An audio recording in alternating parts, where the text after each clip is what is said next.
On behalf of CAAR, I would like to call this meeting to order and welcome you to our annual Development and Economic Summit. I want to be mindful of everyone's time, that we start on time and we can end on time, or run a little bit over because we're enjoying it so much. Okay? To begin today's meeting, please stand and join me to recite the Pledge of Allegiance. I pledge allegiance to the flag of the United States of America and to the republic for which it stands, one nation, under God, indivisible, liberty and justice for all. Thank you. You all may be seated. To begin today's meeting, we are going to move forward and now on to approving the minutes from our May 18th meeting. The minutes were included in your handouts, which were placed on your seats. Everyone should have a copy. And they were also included in the handout link if you're joining us via Zoom this morning. Are there any additions or corrections to the minutes as they were distributed? If so, please raise your hand.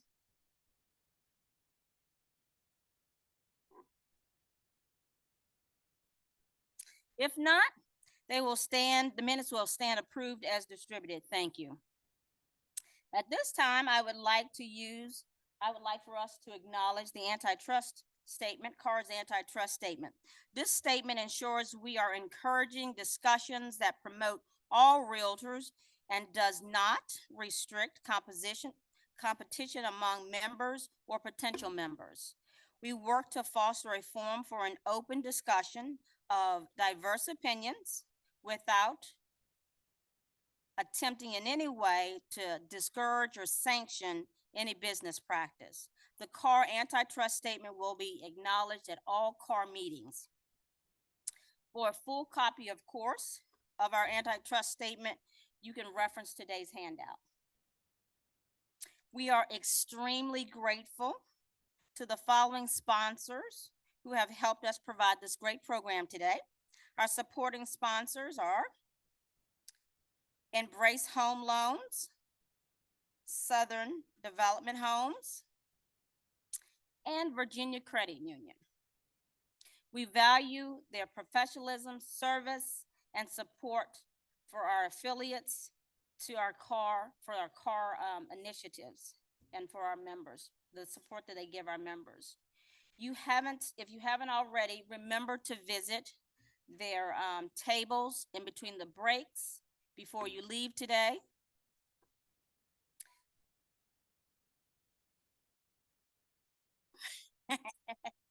September is Realtor Safety Month. So today we should talk about safety, create a safety plan, and follow it. You can often create it, but you got to enact it, right? And encourage fellow realtors to do the same. So the National Association of Realtors has a safety information website to ensure that every realtor comes home safe to their family and loved ones. Please visit the NAR.realtor/safety webpage today and review the various resources that are available to you. We also strongly encourage you to register here. It'll be held here at the Hillsdale Conference Center for the safety classes that are going to be held here. And they include a hands-on seminar, hope nobody gets hurt, hands-on seminar with the University of Virginia Police Department, and the class where you will evaluate your safety showing protocol. For example, how do you show up when you're doing your open house, and the type of shoes you're wearing, is that the best when you're doing your showings? I want to say a special thank you to Ben Reeves. Ben is a realtor and will be the instructor for the 2 sessions that I just mentioned.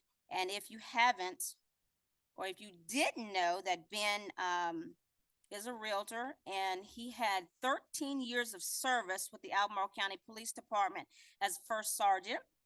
In addition, he's helping CAAR here with the staff evaluate our safety protocol for the office and the Hillsdale Conference Center.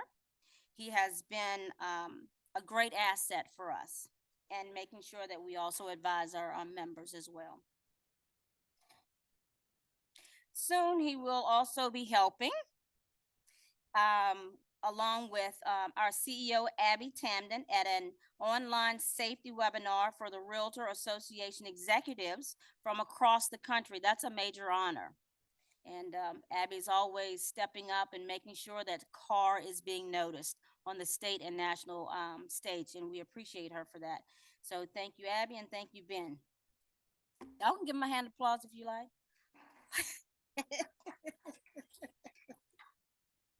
All righty, speaking of safety, in case of an emergency today, let me make sure I read this properly. You can't get confused, just follow my instructions, okay? Follow my instructions. All righty. So I want to point out the closest exits in the room. So in addition to the 2 exit doors located in the ballroom, and we're in the ballroom right now, which will lead you outside to the parking lot. We have 4 doors immediately outside this room leading to the terrace. So you can walk straight out of these doors and go to the terrace on both sides, 4 doors. Once on the terrace, you can follow the walkway around the building to the front of the parking lot.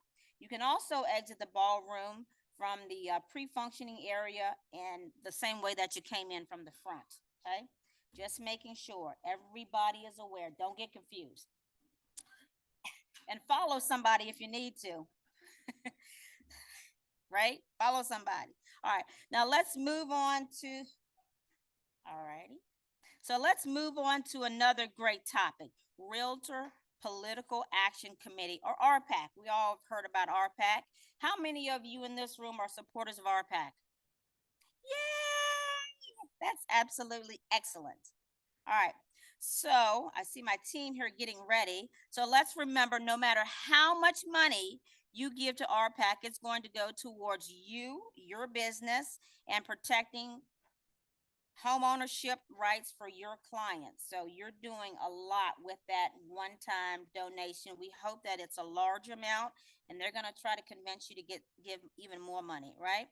So at this time, I want to welcome the RPAC chair, Hal Johnson, vice chair, Anita Dunbar, to the stage, and they're already right here.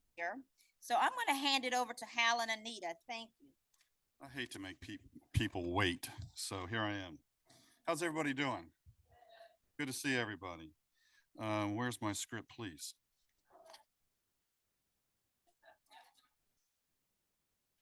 I got it. Okay, many of you may wonder why it is so important to contribute to RPAC. And with so much transition on the horizon for Virginia's lawmakers this year, this is a critical time for the realtors to elect and re-elect realtor champions. There are 3 pillars defined by NAR as imperative to our legislative efforts. Members must vote, act, and invest. And if you don't have to be Denise Ramey as a giver, but if you want to get more info on what she thinks is a good reason to support RPAC, please talk to her. Thank you, Hal. Yes, this is a good year for everyone to contribute. In 2023, 140 seats of the Virginia General Assembly are up for election or re-election. Without funds from members like ourselves, we cannot support and elect candidates that understand and champion our priorities. These important relationships with elected officials help us to avoid policies that are detrimental to our industry. Most of you in this room have been to Richmond many times to meet with legislators, and we talk to these legislators about issues that are really important for our customers, clients, and for realtors. Another example is RPAC funds allowed Virginia Realtors to continue to champion real estate during COVID. And this was not true for a lot of our colleagues in other states. It is for this reason that we strongly encourage you to dig a little deeper this year to start or continue your RPAC contributions even in this ever-changing market. The financial commitments we make today help determine the state of our industry tomorrow. Hey, an exciting way to invest and have fun is to register to attend the CAAR RPAC Boozy Bingo event on Tuesday, October 10th from 5 to 7 right here at Hillsdale. Did anybody watch the video? Nobody. Nobody watched our video. Oh, wow. The cost to attend the Boozy Bingo event is a $15 contribution. Take it away. Oh, and just because we call it a boozy bingo event doesn't mean everybody has to drink alcohol. We'll have all kinds of beverages at this event. If you stop by the RPAC table, which is in the back of the room today, to register for Boozy Bingo, you'll receive 2 special bingo cards, which you can pick up at the event. Also, those on Zoom who are not here today but watching this event can register at the CAAR Education and Events calendar by 5 p.m. today and receive your special bingo card. We have this year a Bonanza bingo card where you can win $500 and a jackpot bingo card where you can win $1,000. So we have some big prizes this year. Okay. Do you have your bingo cards? Okay, so what we're going to do now is randomly select a few numbers. You can do the numbers? I'll do the numbers over here. Over there. So we're going to start doing numbers until somebody yells bingo. So once you get bingo, sound off.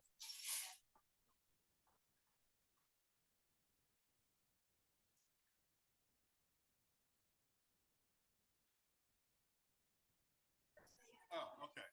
So yeah, the shaded areas on your card indicate that you've already got that number. So it'll be easy for somebody. So the first number is N as in Nancy 34.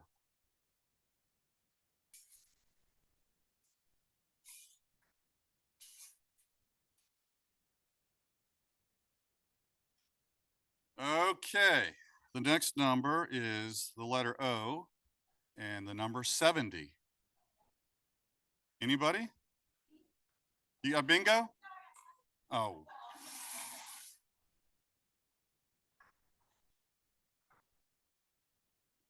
B as in boy, number 9. Another one. The suspense building. All right, this has got to be it. O 64. Bingo.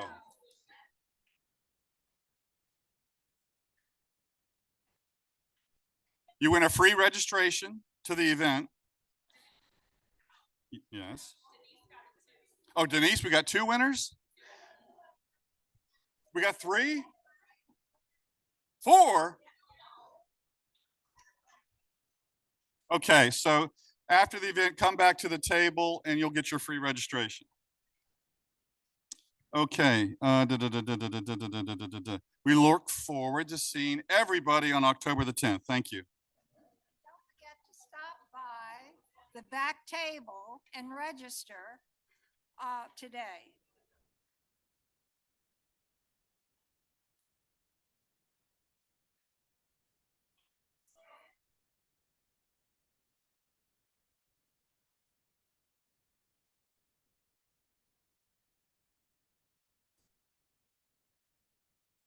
Okay, I gotta reel y'all all back in. That was a fun game. I gotta reel you back in. So that is just a taste of what you're gonna get. So thank you, Hal and Anita. I'm looking forward to October the 10th. Mark it on your calendars. It's gonna be a lot of fun. can see Hal and Denise, Denise, you're in my eyesight, so I'm calling your name.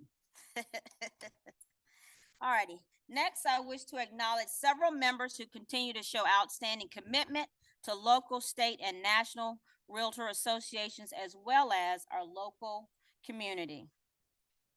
On behalf of CAAR, I would like to recognize a member who has achieved 40+ years of membership in the National Association of Realtors.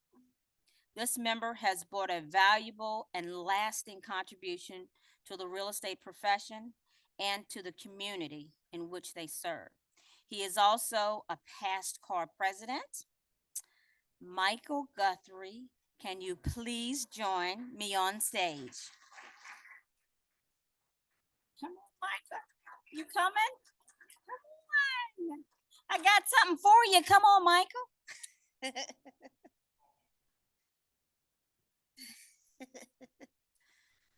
Okay, it's a lot.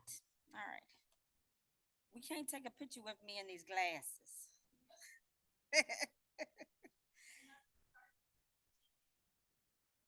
Definitely need to change that picture.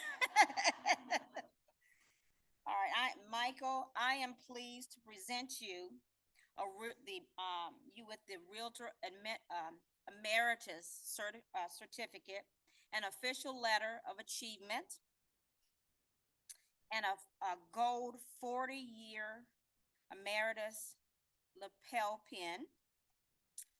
Please know that we appreciate your service, don't cry, and dedication, because I easily cry, to our industry. I hope you will hang both your certificate and your letter in your office and wear your lapel pin.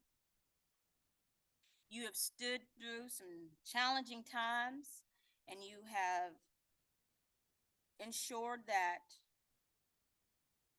you work to help our association remain sustainable, and all of which shows your dedication. I'm not going to cry.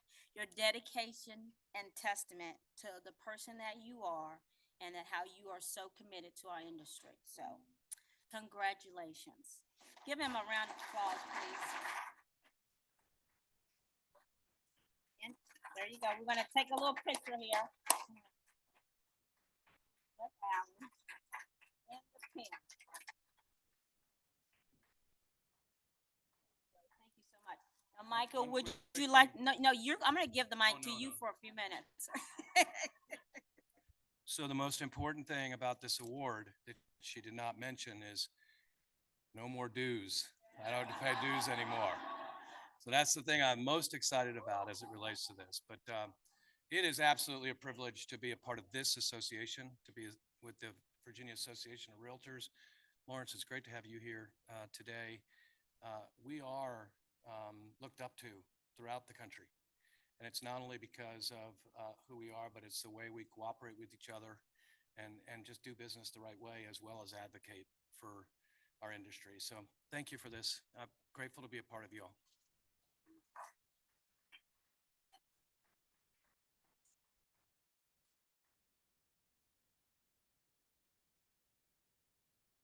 So again, Michael, who seemed very surprised, congratulations. You didn't want to share a few minutes, right? Okay. Now, again, thank you, Michael. So we're going to move along, and I'm going to bring you to the next topic, Virginia Realtor Honor Society.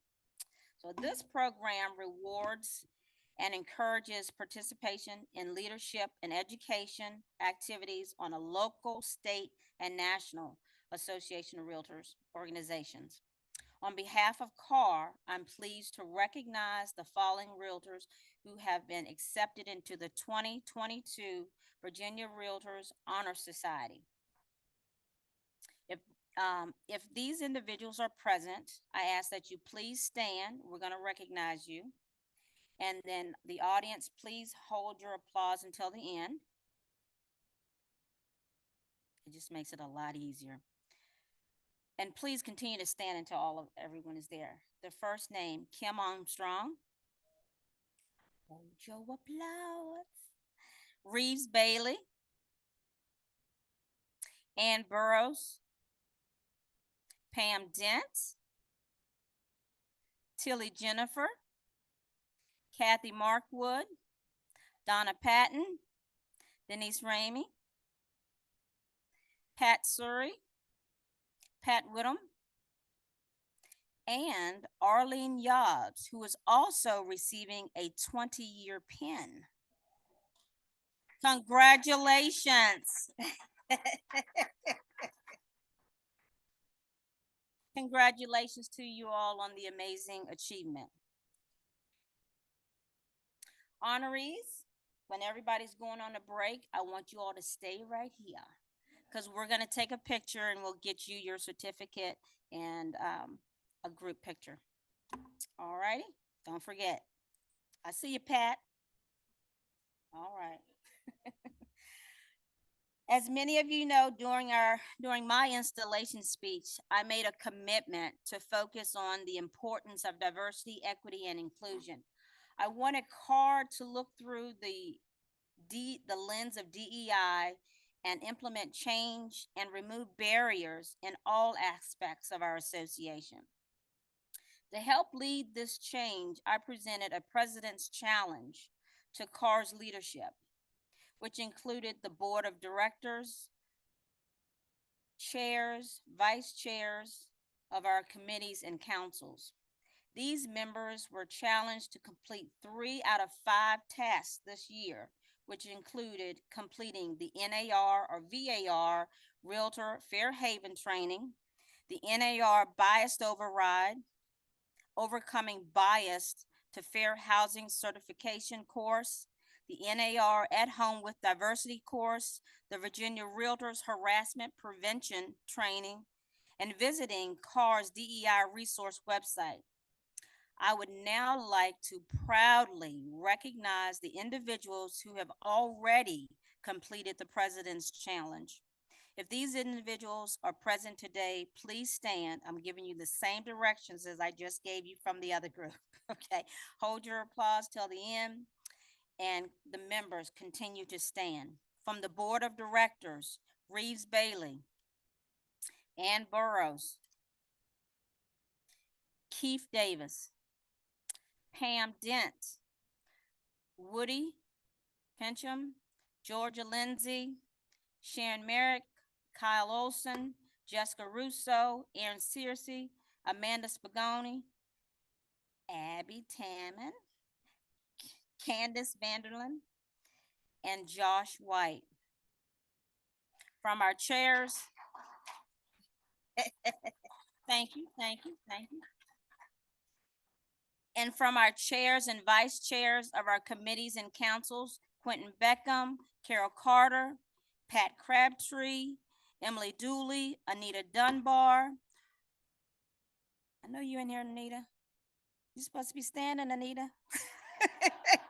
Emily, I see. Thank you for standing. Marcella Falsey, Steve Houchins, Brenton Kosick, Caitlin Mancini, Janice O'Hara, Ashley Palmer, Kristen Sorachi, excuse me. Sorachi, I'm thinking about food. All right. Shannon Thomas, Sabrina Thompson, and Katie Tyree. Thank you all for your commitment.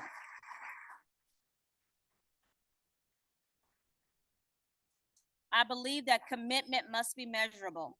So I want to thank all of you for your dedication to lead a change at CAAR. If we can't measurable, how can we prove that we're making progress? So that's measurable progress, and I appreciate you. So thank you so very much. Switching gears now, we've been extremely serious. Who wants a crystal ball? Yeah. A crystal ball to predict interest rates. Oh my God, yes. Consumer confidence and inventory. Nobody? Oh yeah, we want it. We really want it. Excellent. All right. You're in the right place because guess who we have? We are thrilled to provide you an exclusive market forecast focusing on housing research and builder data with two national speakers. This is truly a privilege. Lauren Yoon, Chief Executive and Senior Vice President Research with the National Association of Realtors, and Danushka Nanayakkara, she's blessed, right? That I half got that right. Skillington, Assistant Vice President for Forecasting and Analysis with the National Association of Home Builders. Following their presentation, we will have a short break. Besides those people that I called before, you can't leave, okay? And then we're going to have a panel discussion moderated by Virginia Realtor Chief Economist Ryan Price. Yay! During the panel discussion, the audience will be able to ask questions. And for additional information about our speakers today, their bios were presented in the handout. At this time, I would like to invite Lawrence to the podium. Take it away, Lawrence.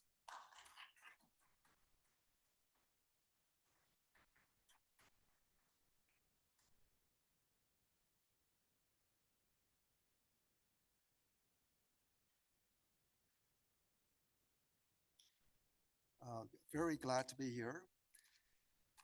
President Elisa Herndon grabbed me at the Nationals Park, the baseball park in DC this May to remind me that I have to come down to Charlottesville. But the reason why we were at the Nationals Park was because more than half of the US members of Congress, definitely every staff representing the Congress 435 were at the stadium because they understand the importance of our PAC. They understand the importance of democracy. Realtors participate in democracy. So we had a host meeting out at the Nationals Baseball Stadium, which President Herndon was there. And of course, she just reminded me to come to Charlottesville. And of course, I would not forget to come here because it is one of the most beautiful drives. You take Route 29 from Washington, D.C. as you come to the rolling hills of the Virginia, come down here. The only other road that is maybe more beautiful than this particular one that I just explained is maybe from here to Lynchburg. So, forget the interstate highways. Those are either dangerous or, not fun. But this Route 29 going all the way to Charlottesville, Lynchburg, what an amazing treat for people who have never experienced it. Very glad to be here. Some of you may know or may not know, my son graduated from UVA, so I took this road many, many times. He sometimes comes to see some kind of ball game at times here and there. His first year, he was in Gibson Hall. So I was wondering, Gibson, what is the name after? Well, Gibson was Black American, born as a slave. But then later, as soon as the slavery ended, first thing he said, I want to learn how to read and write. So he quickly learned read and write. He went to Washington, D.C. or some other big cities. And of course, he became very prominent in terms of learning. And then he came back to Charlottesville to establish school for many Black Americans, teacher schools and others to spread that knowledge. So we have to understand all the contribution and also some of the history, which may not be the most pleasant here in America, but of course, America is leading the whole world in terms of the progress and, the everyday advancement. So I'm glad that President Herndon is also focused on the DEI initiatives. Now you want to look at the crystal balls because it's been quite a difficult market condition that you have been facing, I would say, for the past 18 months. And the primary reason is this chart. The mortgage rate has climbed now at 20-year high or a little over 20-year high condition, above 7% mortgage rates. So the top line is the average 30-year fixed rate mortgage. And it is set at 20-year high. Why is that? Well, look at the blue line. Blue line is what Washington, D.C. Policymakers are pursuing. That is the Fed funds rate, short-term interest rate that the Federal Reserve pursue.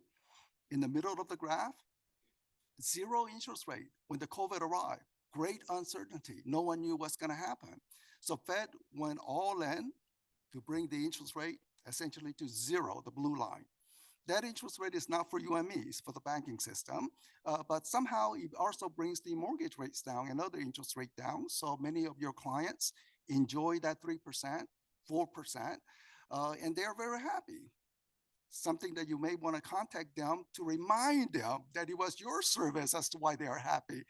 Because homeowners somehow, whether they're busy with their daily life, but they are so happy that they're a homeowner and not a renter when they bought that home at 3 or 4% mortgage rate.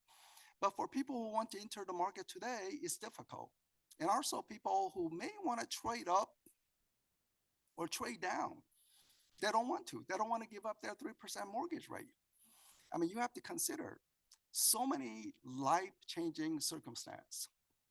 Every day in America, 10,000 Americans turn 65. Tomorrow, another 10,000. Yet they don't want to list their home. They're loving their 3% mortgage rate, so they have always dreamt in their life, when I retire, I'm going to Florida. When I retire, I'm going to Arizona. And I certainly know from the DC area, many people say, when I retire, I want to go to Charlottesville. So there are many people, but they don't want to list even though they're changing life circumstance. Consider 3 million babies born every year. Babies born, okay, what happened? You sleep in the kitchen. We're not going to buy that new home. We're not going to list because people are, again, loving their 3%. So I think right now we are in a log jam. First, buyers have disappeared for higher mortgage rates, but also the sellers are not coming up. They don't want to give up that 3% mortgage rate. So when does this log jam end? So we are in a very difficult environment. Another reason for higher mortgage rates is this chart.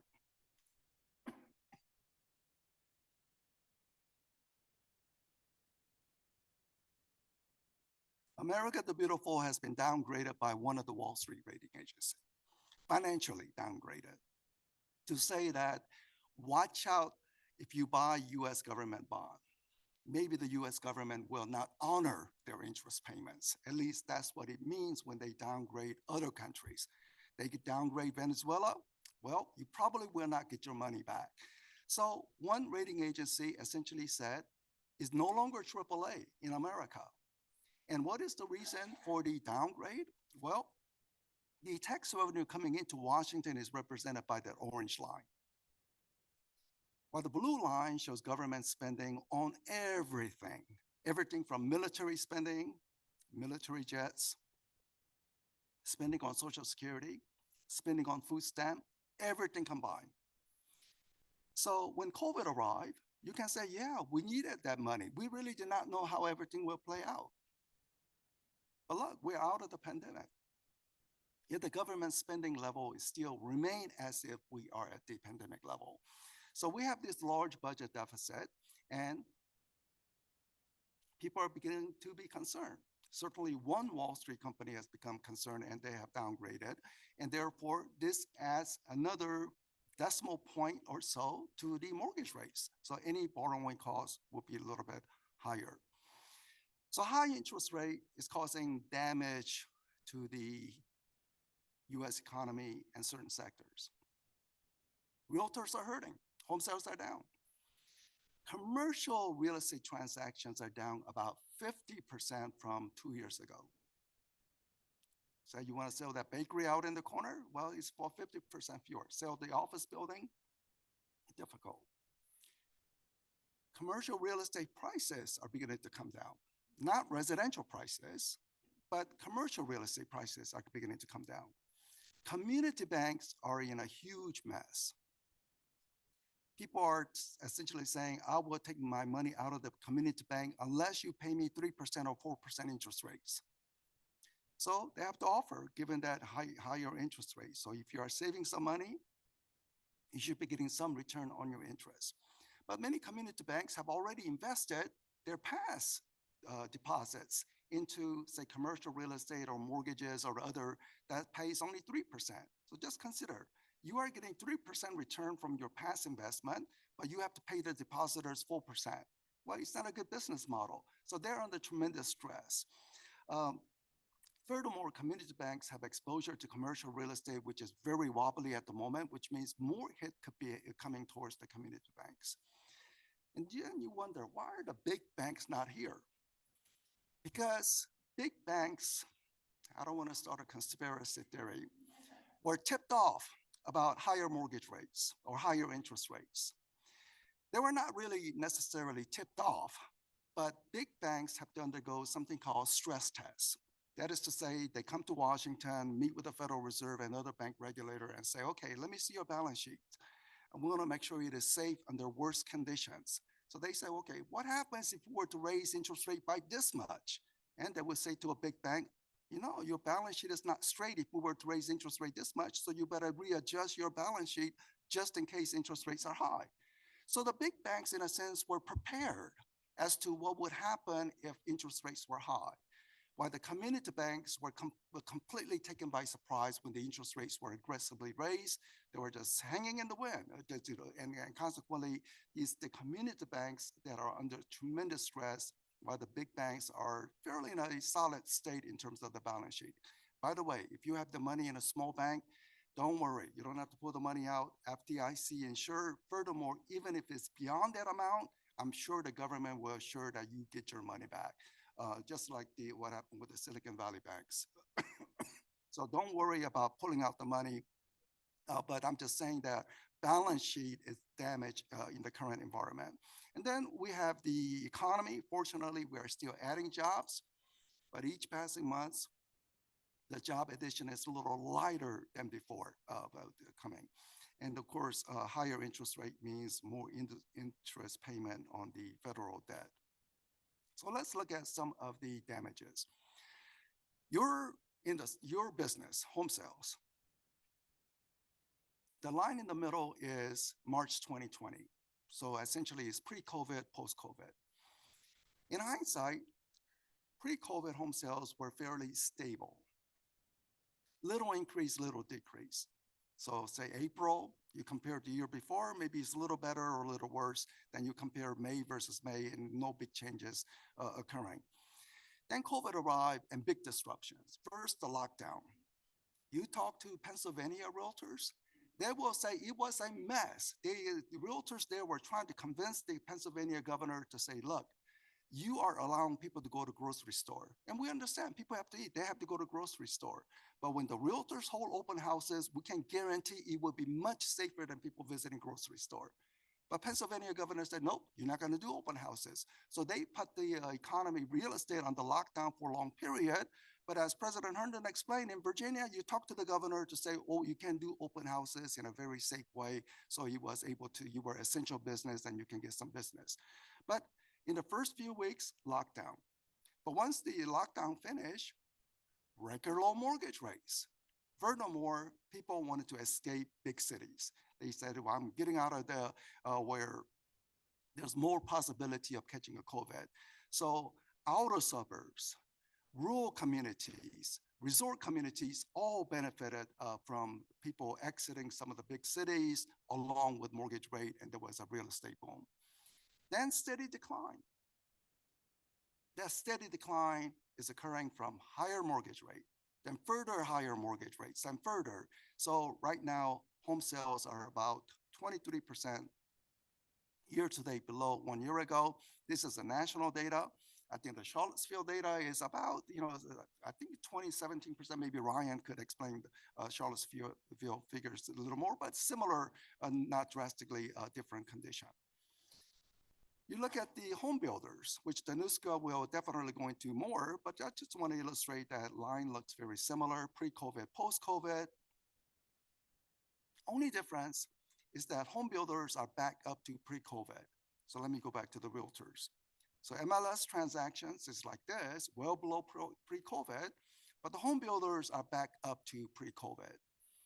Home builder market is generally much smaller market, about 10% of the overall sales. Now they're climbing up to maybe 15%, or in some community, even 25% of all transactions. Good thing that the builders are still paying realtors commission if you bring your clients. 'Cause there are at times where builders say, no, we don't need a realtor, we can do it on our own. But now, the builders understand the importance of the realtors bringing clients. So at least you have some business exposure in this. So what explains for the fact that realtors are still down while the builders are back to pre-COVID?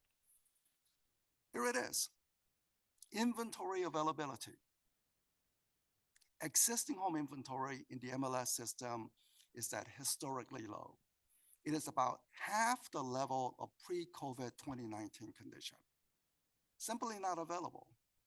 And we know the reason. Homeowners are loving their 3% and they don't want to list and they don't want to give it up. Just consider, say homeowner wants to go right across the street. Well, their monthly payment may double a similar size home right across the street, so they don't want to do that. While the builders, they're building those empty homes, they just build it, and by their historical standards, it's a little higher compared to historical average. So the current market is saying that it's not only mortgage rates. So mortgage rate has definitely hindered sales, but it's also inventory availability. We need to have more inventory, get the business done. Right now, we're in a logjam. Not enough buyers and even greater acute shortage in terms of inventory listings. So how do we get more listings? Well, eventually home builders will help because new home becomes existing homes over time. Maybe some of the emptying commercial real estate buildings, like emptying office building, could be converted into condominiums, or shopping mall that is emptied out could be turned into sort of mixed use, maybe a gymnasium, a school, and maybe adult community living, or something like this. That could help. But that takes time. Home builders activity takes time. Converting commercial real estate into residential units takes time. What can be done immediately? Two things. First, which has a better chance on legislation, and we are realtors are NAR is looking for some certain legislation to attach to it, is raising the capital gains exemption for homeowners. You know, about $250,000, $500,000, single married couple. Well, in Charlottesville, prices have risen so much that long-term residents say, if I sell a home, actually my capital gains exceeds that amount. I remember the realtor saying you buy a home and you don't pay tax when you, so that's what we thought. Well, given the increases in home prices that have occurred over the years, including the DC area, Charlottesville region, some people are now beyond that. And it's psychological pain. I mean, they should be happy they got such a big gain, but psychologically, they don't want to pay additional to the federal government. So what we are doing is essentially to say, look, price of Big Mac 25 years ago was this. Price of movie ticket was this 25 years ago. Did you know that capital gains exemption amount has not been changed for 25 years? Just indexed to inflation. So that at least now, that will be sort of fair thing to do. So that legislation, we are trying to gather enough support in Congress to attach to a certain bill. Second thing that we're in communication, conversation, not real legislation, is the following. Do you remember back in 2008, 2009, during the subprime lending foreclosure crisis? Inventory levels were sky high and no one wanted to buy. And we had price declines, no one wanted to buy. And one of the things NAR pushed for, which eventually got passed to stop the bleeding back then, was home buyer tax credit. What was that? Buy a home and you get $8,000. And that brought people back. And at least that immediately stopped the bleeding so that it set the condition for future recovery. Can we do something similar this time? Which is the opposite case. We don't have big inventory. We actually have little inventory. So one of the conversation topic we are having with congressional staff and members of Congress is, can we do a temporary tax break for mom and pop real estate investors, not BlackRock? Mom and pop real estate investors who may have only 10 properties or 5 properties or even just one. And if they want to unload, and if it gets sold to a first-time buyer or put condition, someone whose income is less than $70,000, whatever condition you want to put, then the real estate investor, mom and pop investor who unloads it, they don't have to worry about capital gains tax, or it will be much lower, giving them some incentive to list today, list tomorrow, so that we have more inventory right away, and make a time frame to say that you have to do it by July of 2024. So you have to do it, otherwise you're going to miss this chance. So we are in conversation. Republicans generally like the idea of any tax break, that or any capital gains tax reduction. Democrats like the idea that first-time buyers could have a chance to buy, because it's a lot of renter population frustrated, unable to buy. So from this two angle, we may be able to get a bipartisan combination, but it's only under conversation right now. A lot of nodding of the head, but no real legislation moving, which again attests to the importance of our PAC, trying to get our industry back up and running. Because in order to make the market is, we have to have buyers and we have to have sellers. We have to have combination condition. Commercial real estate, I mentioned, is under pain, down 50% transaction from 2 years ago, and commercial property prices have come down. And if you look at the loans on commercial real estate, small size banks are represented by orange, big banks by the blue. So the exposure on the commercial real estate, which is turning wobbly, is on the community bank, which means that this is a hint to the Federal Reserve. Don't raise interest rates, because if you do it, community bank, which are already suffering, and they were completely taken by surprise on rate hikes, well, you could do even greater harm, unknown degree of harm, and we don't want to wreck the economy with the community banks first steadily going under. So something that the Fed should be very mindful. But then the question becomes, why is the Fed raising interest rate and causing damage to real estate and even damage to the community banks? Because one of their mandate, when Thomas Jefferson was president, there was no Federal Reserve. When Abraham Lincoln was president, there was no Federal Reserve. Federal Reserve was born in 1913 with two mandates. One mandate is to say, try to help the economy. Second mandate is to say, dollar should be a dollar. Dollar should not lose that value over time. But when you went to the grocery store 1 year ago, you said, heck, dollar does not buy that much. It lost value. So in a sense, Fed was not doing its job. So they are saying, well, we have to catch up. In order to bring inflation down, we have to aggressively raise interest rates. So they've been raising interest rates, which we know, and the inflation has come down. And what do you know? Inflation is now 3%. The desired rate is 2%. We're almost there. Econ 101 textbook would say that monetary policy has a long lag time. What Fed has done in the springtime has not been fully felt in the rest of the economy.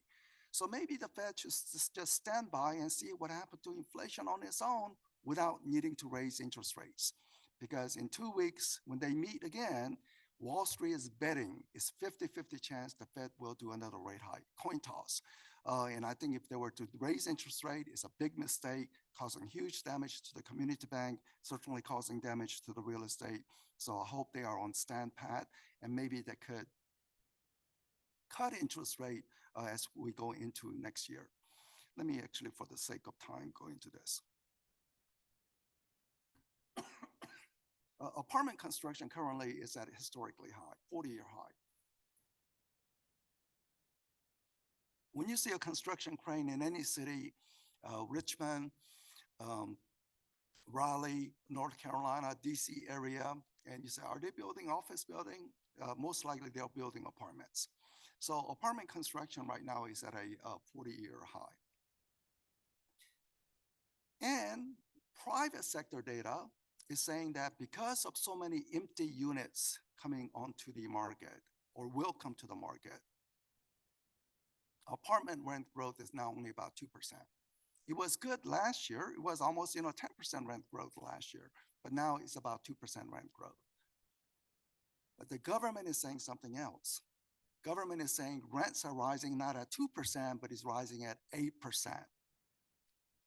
Now, they are measuring two different things. Apartment is apartments. But government data is also measuring single family rentals. So they are measuring something different. But nonetheless, with so much apartment construction, one would surely have to say, surely rents should be coming down. And if we were to use the private sector data on rents rather than government data, inflation today would be actually under 2%. So that dollar is a dollar, Fed would not need to raise interest rates. So we'll see whether the government data begins to follow the private sector data trend. But I think it's just inevitable. As rents come down, overall inflation will be lower. And once inflation is lower, then the Fed can say, we don't have to raise interest rate. And it may even permit Federal Reserve opportunity to cut interest rate, knowing that the community banks are suffering in the current environment. So home prices are not part of the consumer price inflation. So when they report inflation, they exclude home prices. They say, we don't include stock prices, we don't include gold prices, and we don't include home prices. Those are assets. And this is the home price trend in the past 12 months. Only in the Western states, prices have declined. In Virginia, prices are up 6.1% compared to 1 year ago. But look what has happened since COVID. Every state in America, prices are higher from pre-COVID condition. In the West, California, prices are up 37%. Virginia, prices are up 40%. So every state with sizable gains in the past 3 years. Again, 40% price increase in Virginia in 3 years. Those are big, big gains. Your past clients are all happy. Again, you want to remind them, call them, how are you, so forth, just so that they understand why they are happy. Maybe they're not, subconsciously bring that out so that they know somebody who need to do real estate service, they will contact you because they are in a happy mood. So home price appreciation in Charlottesville, the middle of the graph is the subprime lending foreclosure crisis. Prices actually decline, but you see that historically prices would rise about 4 or 5%. And then there was a boom during COVID. The most recent data showing about 5% higher prices compared to 1 year ago. And the homeowner asset is the blue line. Their mortgage value is the orange line. The gap is the housing wealth. So they have substantial housing wealth. Every once in a while, you will hear the media story. Mortgage debt in America at a record high. Of course, just to imply that maybe we are overburdened with that without showing the blue line. They're just looking at the orange line. So statistically or factual information is yes, mortgage debt is record high, but they are not put it in the proper context. Homeowners' wealth is substantially high, and that's why the default rate for foreclosure is at historically low. But non-homeowners, so homeowners are happy, but non-homeowners are very upset. They're upset that this is not included in consumer price index because one of their big purchases of their lifetime is not buying tomatoes at a grocery store, but it's buying a home. And buying a home, prices or monthly payment has essentially doubled from higher prices and now higher mortgage rates. And that's why they are struggling to get in. But incredibly, whether it's in the DC suburbs or here, multiple offers still happening even under these conditions because of the lack of inventory. More turning towards cash transactions that don't need mortgages, and the distressed property sale are almost non-existent. Let me go into the job market and end with my crystal ball before turning over to Danushka, who will also go into the home builders' perspective. We have 4 million more jobs today compared to pre-COVID, so that's good. Not all states are equal. If you look at Virginia, it shows 1.9%. People in the back cannot see it, it's 1.9%. What does 1.9% means? 1.9% more Virginians working now compared to pre-COVID. But that is a little bit light compared to nearby state. North Carolina, 7.1% more jobs. Dark blue means much faster job creation. So Florida is doing well, North Carolina, Texas, and some of the Rocky Mountain states. But Virginia, 1.9, not bad, but not good either. Maryland is actually negative. They're minus 0.2%. So you see some variation, but Virginia, not good nor not bad condition. But this is good in Charlottesville. So I'm not sure where in Virginia the jobs are not really recovering. I know in Dansville area, it's really trouble in terms of the job market, but Charlottesville is doing quite well. So this is total number of jobs. So back in the year 2000, 90,000 people were working in the Charlottesville region, and today it is 120,000. So more jobs. Furthermore, you know that you get some retirees here, and by definition, retirees don't want to work. They're retired, yet they need service, medical service, maybe financial service, or even retail shop service. So as retirees come in, it automatically creates jobs along with it. So Charlottesville job market, unlike rest of the state, is one of the better performers. So the forecast.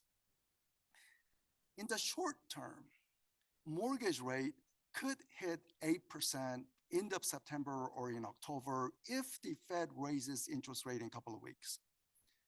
So that's possible. I hope it doesn't happen, but that's possible in the short term. But in the medium term to long term, by the year end, and definitely by spring of next year, I think mortgage rate will be closer to 6%. Why? Because rents will clearly show calming patterns, and that will lower consumer price inflation and make the Fed possibly even cut interest rates. The other thing is community banks are suffering, and I don't think the Fed wants to cause more damage to the community banks. The final point is something esoteric, is that I can go into the financial market like CNBC, Bloomberg, and see that 10-year US Treasury yield is 4.2% today, right now, 4.2%.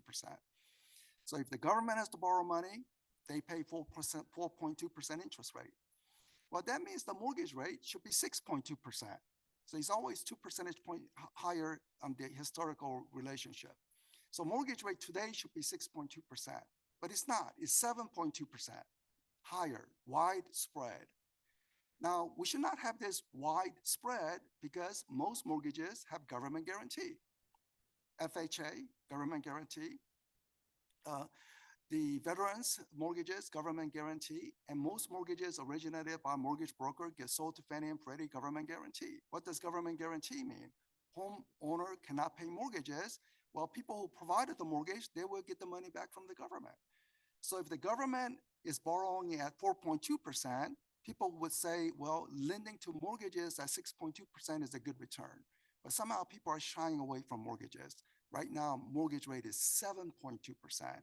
But I think that spread will steadily disappear, and it always happens. So that will be another reason why the mortgage rate will be a little lower. And if the mortgage rate is lower, then home sales next year will begin to improve. Blue bar is the home builders.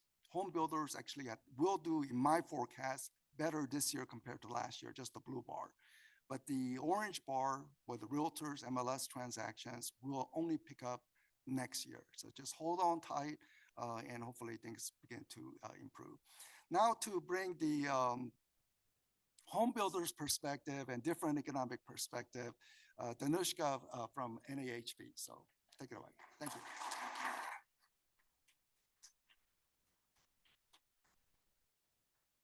Thank you, Lawrence. Thank you for inviting me here again. I think it's my third time. So crystal ball, oh my gosh. My dad always, every time he sees an economic news, he calls me. What's going on? What is this? Finch rating. What is this? What's going on? And I'm like, it's okay. Calm down. Everything will be okay. And he's like, and he gets so frustrated. And I feel like everywhere I go, people realize that I'm an economist. They all ask me, what is happening? Right? So I think we were all, actually at NHB, we thought there's going to be a recession call this year.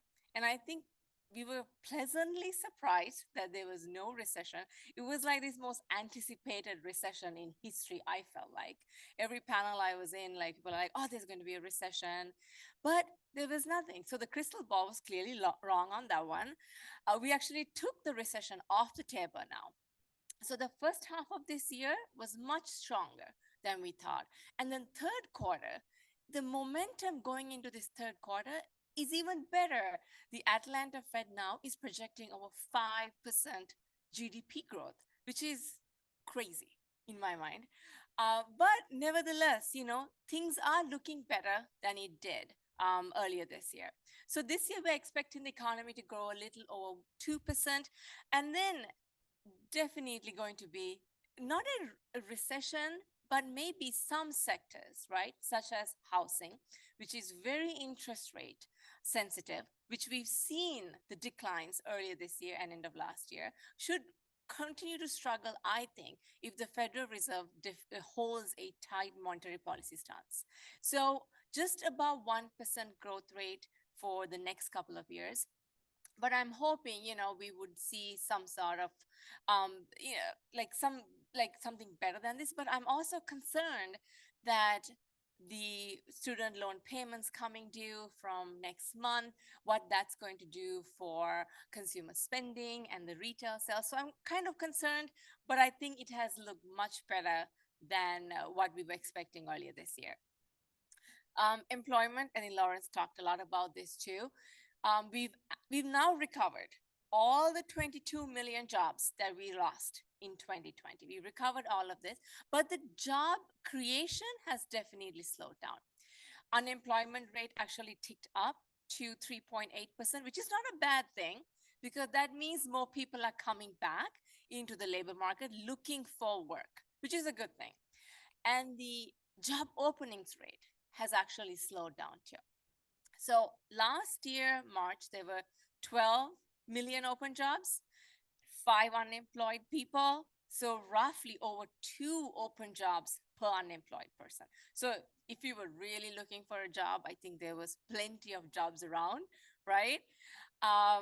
But there were a lot of people who were in the gig economy, was comfortable with that, and for various reasons, women especially had all their childcare, elder care issues, so stayed away from the labor force. But right now, the job openings rate has slowed down, and it is at 8.8 million, still really high.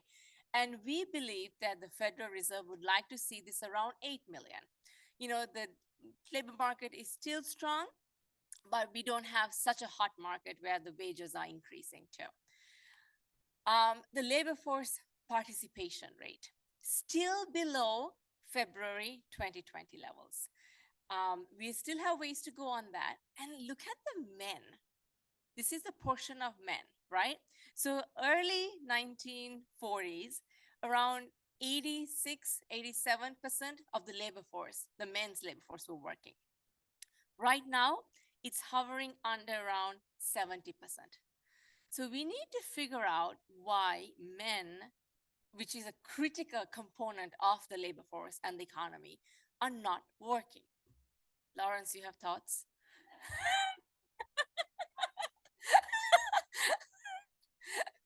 Which is really puzzling to me. I always talk to Uber drivers and stuff just to figure out, is this your full-time job? What's going on? And I've no joke. I've talked to people who have bachelor's degrees, living with their parents, just driving for Uber. They have no interest in finding actual job, which is mind-blowing to me. On the other hand, look at the women. Yay, right? Go from like 30%, peak in the 90s, where the baby boomer generation was in full force. Thank you, ladies. Labor force participation rate around 60%. But now you can see it has kind of tapered down because there's large numbers of baby boomers who are women are retiring. So we need now the younger generations to catch up and join the labor force. So these are a little bit of concern. The job openings rate falling down, labor force participation rate still not up to what we have seen before the pandemic hit. But overall, it is in a much better place than we expected. Consumer inflation, Lawrence touched on this too. Month over month, it has fallen from 9% to 3%. My mother is very happy about this. She doesn't talk about inflation as much anymore. But the shelter component, right? Still 7.7%. This is driving 90% of the headline inflation. 90% of it because of shelter. So there is private data that shows that the apartment rents are coming down because there's over 1 million units of apartments under construction right now. So we expect this to come into the market in the next year or two, but that the single family rent component, where if you are the homeowner and the BLS asks you, how much are you going to rent your home for? That has not changed, right? Because you're like, oh, I can charge $10,000 if I want to, because it's an imaginary makeup number. You don't know how much you're going to charge anyway, right? I don't know how much I'm going to charge. But these answers are what's keeping the shelter inflation, but there's also a lag too. So we are hoping the Federal Reserve will pause, but it is a coin flip. We don't know. We have a one more rate hike built in for the fourth quarter. Don't know if it's going to be in September or November, but we believe there's going to be one more, and at what, 5.75%, and they are going to hold it at least until the end of first quarter, we believe. So it's going to be very restrictive. This does determine the debt levels that you pay for your consumer debt level, so it's really high. But if you have a money market account or something, they're going to pay you a little bit more because of the federal funds rate. And CDs are a great option right now. Yay. Mortgage rates, 7.2, and it went down a little bit, but this is goes hand in hand with the 10-year treasury.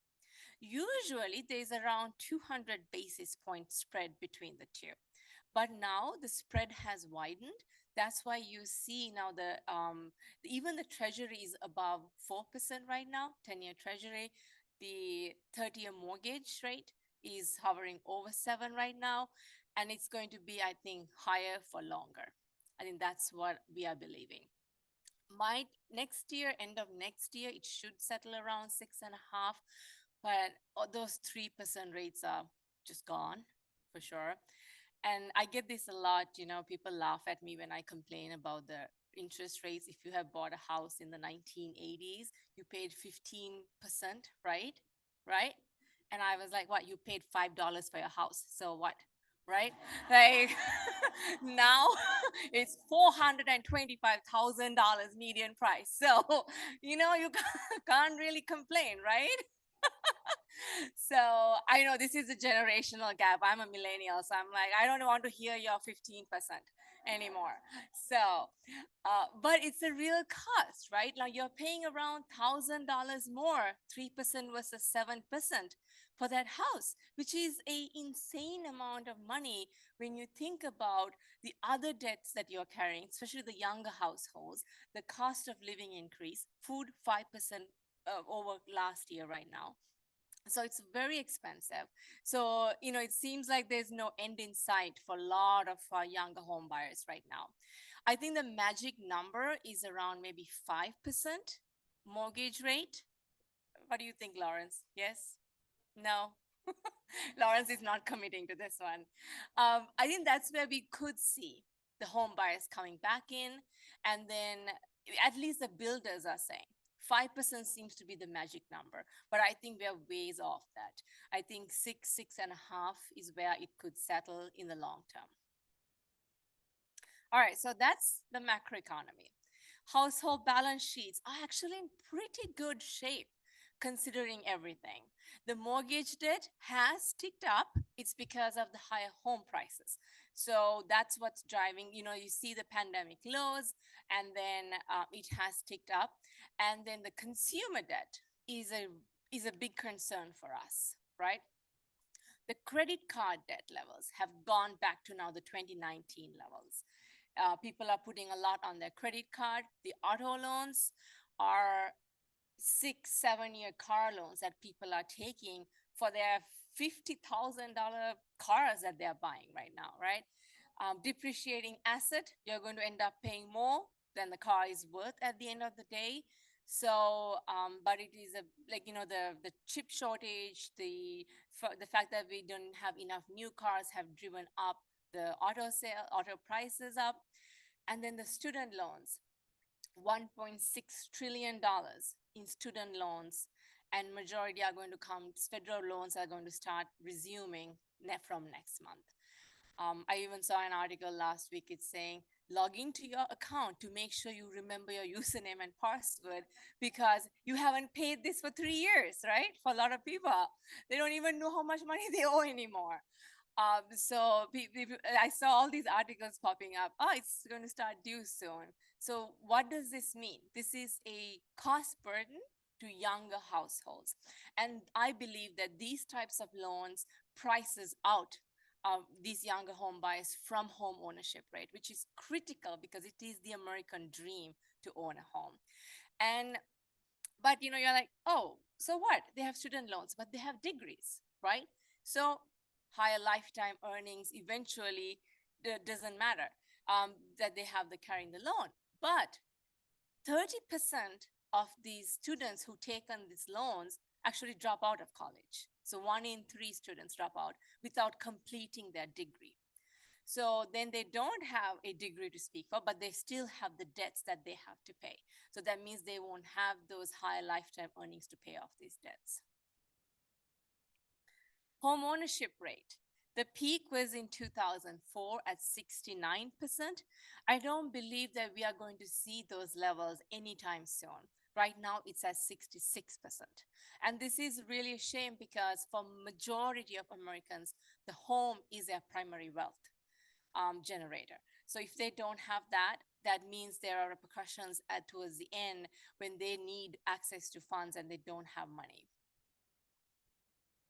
This is home ownership rate across the counties. We aggregate county level data, and it's no surprise that the large metro core counties, which is more costly to live, has the lowest home ownership rate at 54%, and the exurbs that are out the suburb areas now people have been moving away to because of the it's cheaper to live there, and now if you only have to go to the office 3 times a week as opposed to 5 times a week, you don't really hate that 1-hour commute anymore, right? Maybe not. So the home ownership rate is at 75%. So no surprise there, lower cost to live, that means higher home ownership rates. And the home prices, now 40% higher than before the pandemic hit, 40% higher. Lawrence showed you at the state levels, right? Basically every state had double-digit home price growth. So if you were lucky enough to buy in 2019, you're set. So we are expecting, though, at the annual level, because on the first quarter of this year, the home prices actually fell almost 9%. We're expecting a slight decline for the overall 2023, but we're expecting around 1.5 to 2% home price growth in the next couple of years. So the market should stabilize, is what we are expecting. And the population is what drives housing. Doesn't matter it's for sale or for rent, it's population. Looking at the population data, Texas, Florida, North Carolina, Georgia, and Arizona, these 5 states accounted for 99% of the population change. They are the ones who actually attracted them. Just these 5 states. Must be the weather, right? It's in the southern states. It's the jobs are there. Retirees are moving to those states. But these 5 states accounted for 99% of the population change. And that drove the home prices in these markets even higher than the national averages in some cases. So the top 20 markets, most of it is in Florida. The home prices were up almost between 20 to 25%. Total inventory, Lawrence touched on this too. Existing home sales inventory is hovering a little over 3 months. New home sales are hovering around 7 months of inventory. This is the total inventory. So early 2000, new home sales made up around 10% of the market. But right now, new homes make up almost 30% of the market just because there's not enough existing home sales. This all brings to affordability, or more or less unaffordability, right? This is the how we measure at NHB. It's the Housing Affordability Index. It's at 41. 41 means only 41% of the new and existing homes are affordable to a typical family making the median income of $96,000. Just 41% of the housing stock is affordable right now. So from our data, we're also seeing 49% of the households can afford only $250,000 home. Do you know a $250,000 home for sale? No, right? Yeah, a median home price is now around $425,000. So that prices out 73% of households right now. And every quarter point hike in the mortgage rate also prices out 1 million households. So it is I think, a really critical time that, we really need to figure out how do we build and have more affordable housing options, make it smaller, more density, something to figure out how do we add affordable housing stock to pretty much every community, because we desperately need housing across the country. So on that great note, right? So macroeconomy, demand side, supply side. So everybody asks us, why can't you just build, right? Just build more homes. Oh man, the problems on this side. Like, this has been since the end of the Great Recession in 2008. Housing issues have not changed. They've fundamentally been the same thing. First, we have a lack of skilled labor. Overall economy has 8.8 million open jobs. For construction trades, it's at 363,000 open jobs. So we don't have even skilled carpenters, bricklayers, every type of construction work, we need workers. It's because people don't want to go to trade schools. Because trade schools, right? 4-year colleges, yay. So we don't have enough children interested in the trades. We need women who make up around half of the labor force, but makes up only around 11% in the construction work. And they are mostly in the office environment too. You don't really hear about women actually doing the work. And we need to figure out how do we bring in even immigrant labor, even on a temporary basis, right? To bring in workers, because if we don't have enough workers, guess what? You're going to pay higher wages, right? So that means the cost of construction goes up. Thankfully, lumber prices have come back down to earth. Before the pandemic, lumber prices average around 350 to 500. And right now it's around 425 per 1,000 board feet. Last couple of summers, we saw the lumber prices skyrocket to over 1,500 per 1,000 board feet. Just that lumber price increase alone added $30,000 to a new home construction. Just the lumber price, forget every other supply chain issue, right? Just the lumber price alone. So thankfully this has come down, but we still have issues, transformer issues. We don't have enough transformers to build communities. So the transformer prices have gone up over 60%. Concrete prices are up 12%. But gypsum and steel has come down because steel majority comes from China, and the China has a less low domestic demand, so the prices have stabilized. So we have, it's good and bad, but here our concern is if the demand, if the supply, the construction actually takes up, like ramps up again in the next couple of years, we could see the lumber prices go up again, simply because we don't have a trade agreement with Canada in place right now. We pay 8% tariff, so it could go back up to what we were paying earlier, almost 20%. So we need to figure out how do we stabilize these prices. Lending. Monetary policy affects the construction industry directly through builder lending. This is acquisition, development, and construction loans. So before the Federal Reserve started tightening, builders were paying around 5.5% to 6% on the AD&C construction loans. Right now, they are paying around 12% for these loans. So yes, I know.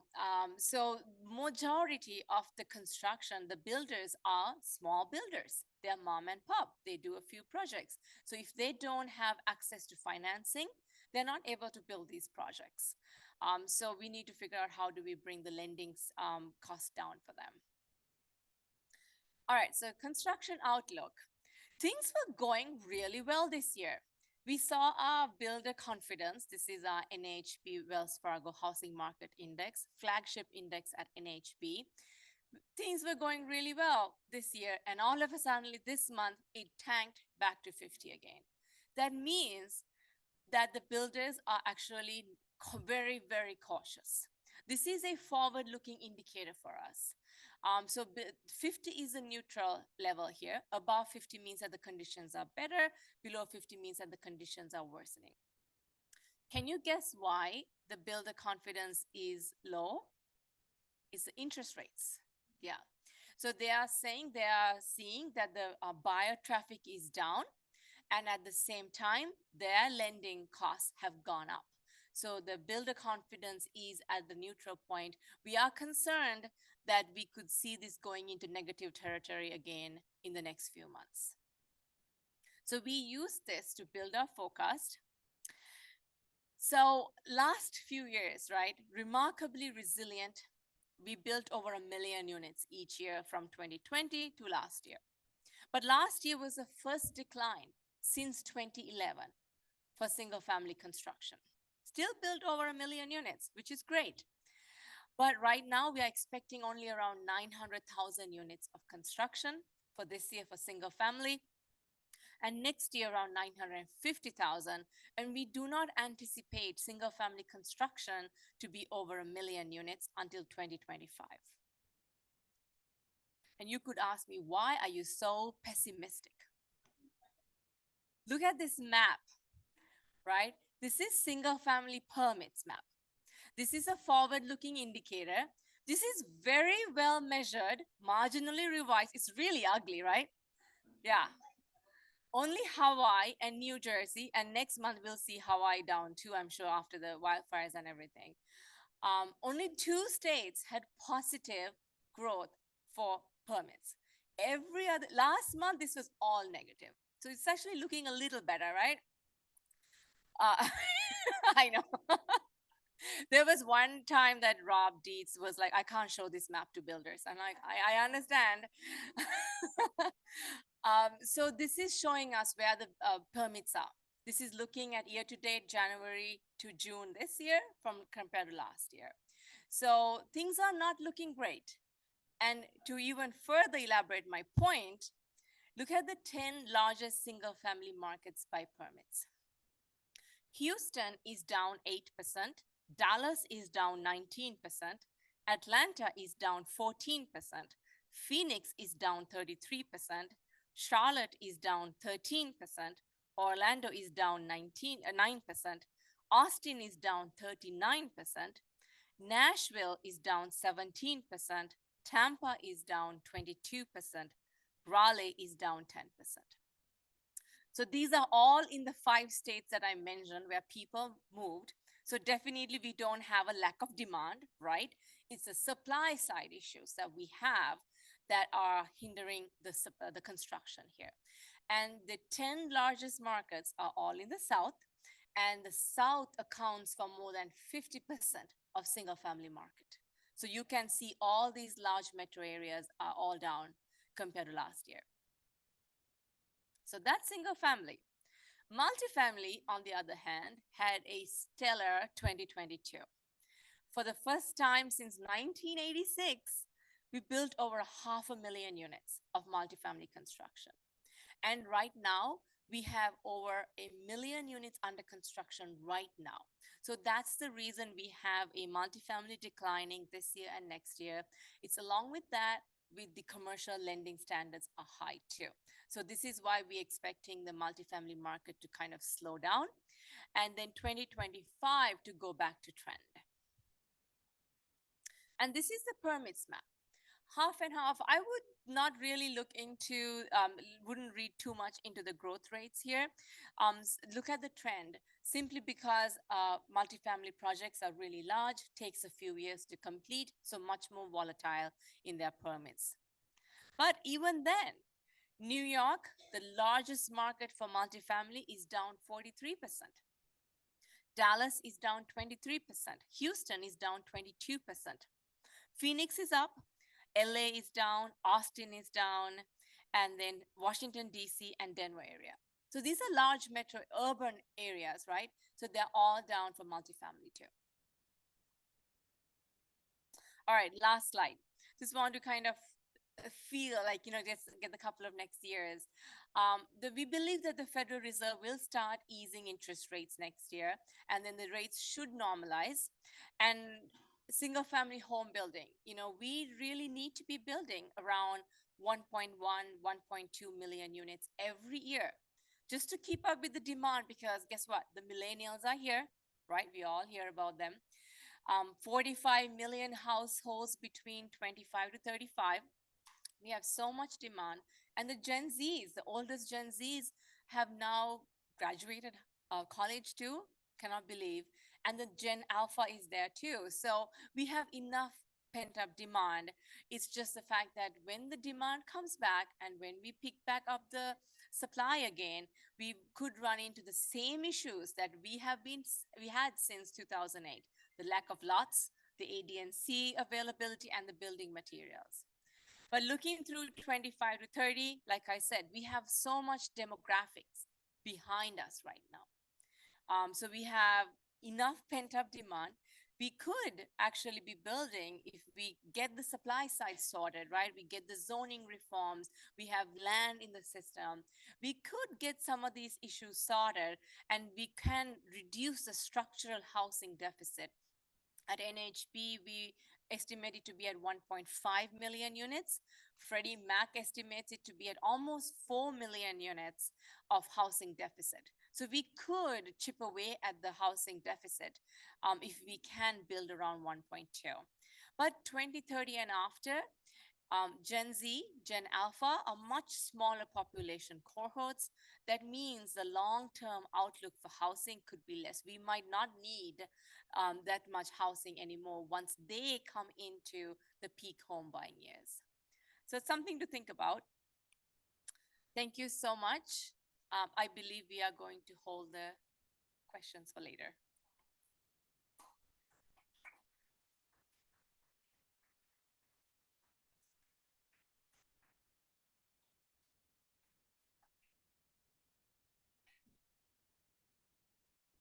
When it comes time for you to buy or sell a home, you will want to work alongside a Realtor. Realtors are experts in their field, promote your right to fair housing, and protect the individual rights of homeowners. In addition to volunteering in the communities where they work and live, Realtors are held to a high ethical standard and advocate for you before, during, and long after the contracts are signed. Realtors have the expertise, tools, and local insight you need to make the best real estate decision. If you have a question about today's market, contact a Realtor today. Al comprar o vender una casa, querrás trabajar con un Realtor. Son expertos que promueven tu derecho a vivienda equitativa y protegen los derechos individuales de los propietarios. Son voluntarios en las comunidades donde viven y trabajan. Se les exigen altos estándares éticos y te defienden antes, durante y mucho después de firmados los contratos. Con la experiencia, las herramientas y conocimiento local que necesitas para tomar la mejor decisión en bienes raíces. ¿Tienes preguntas sobre el mercado actual? Contacta a un Realtor hoy. Welcome back, everybody.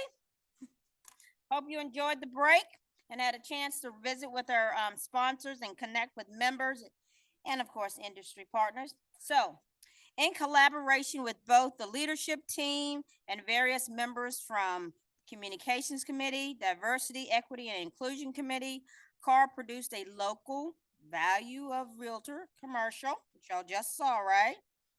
So the fact that these commercials are available in English, Spanish, and includes closed captioning is another positive step towards removing barriers. We will continue to raise awareness and promote the importance of the realtor and ask that you share these important messages on your social media pages and at the CAAR social media page where you can find them, the YouTube channel. At this time, I would like to invite to the podium Ryan Price, Virginia Realtor Chief Economist, whom I adore and help me get through the quarterly market reports. Thank you so much, Ryan. Come on up, Ryan. Lawrence and Danushka, I welcome you to please take your seats at the stage. During this panel discussion, audience, remember what I told you before, go to the microphone. And so you can go ahead and ask some questions. Thank you. Good afternoon, everybody. Great to see everybody again. Thank you for having me back at this wonderful event. Before we get started, another round of applause for Dr. Yoon and Danushka. That was wonderful. What great information, and very honored to be on the stage with these two. We heard a lot of information about the economy, about the housing market, about new home construction.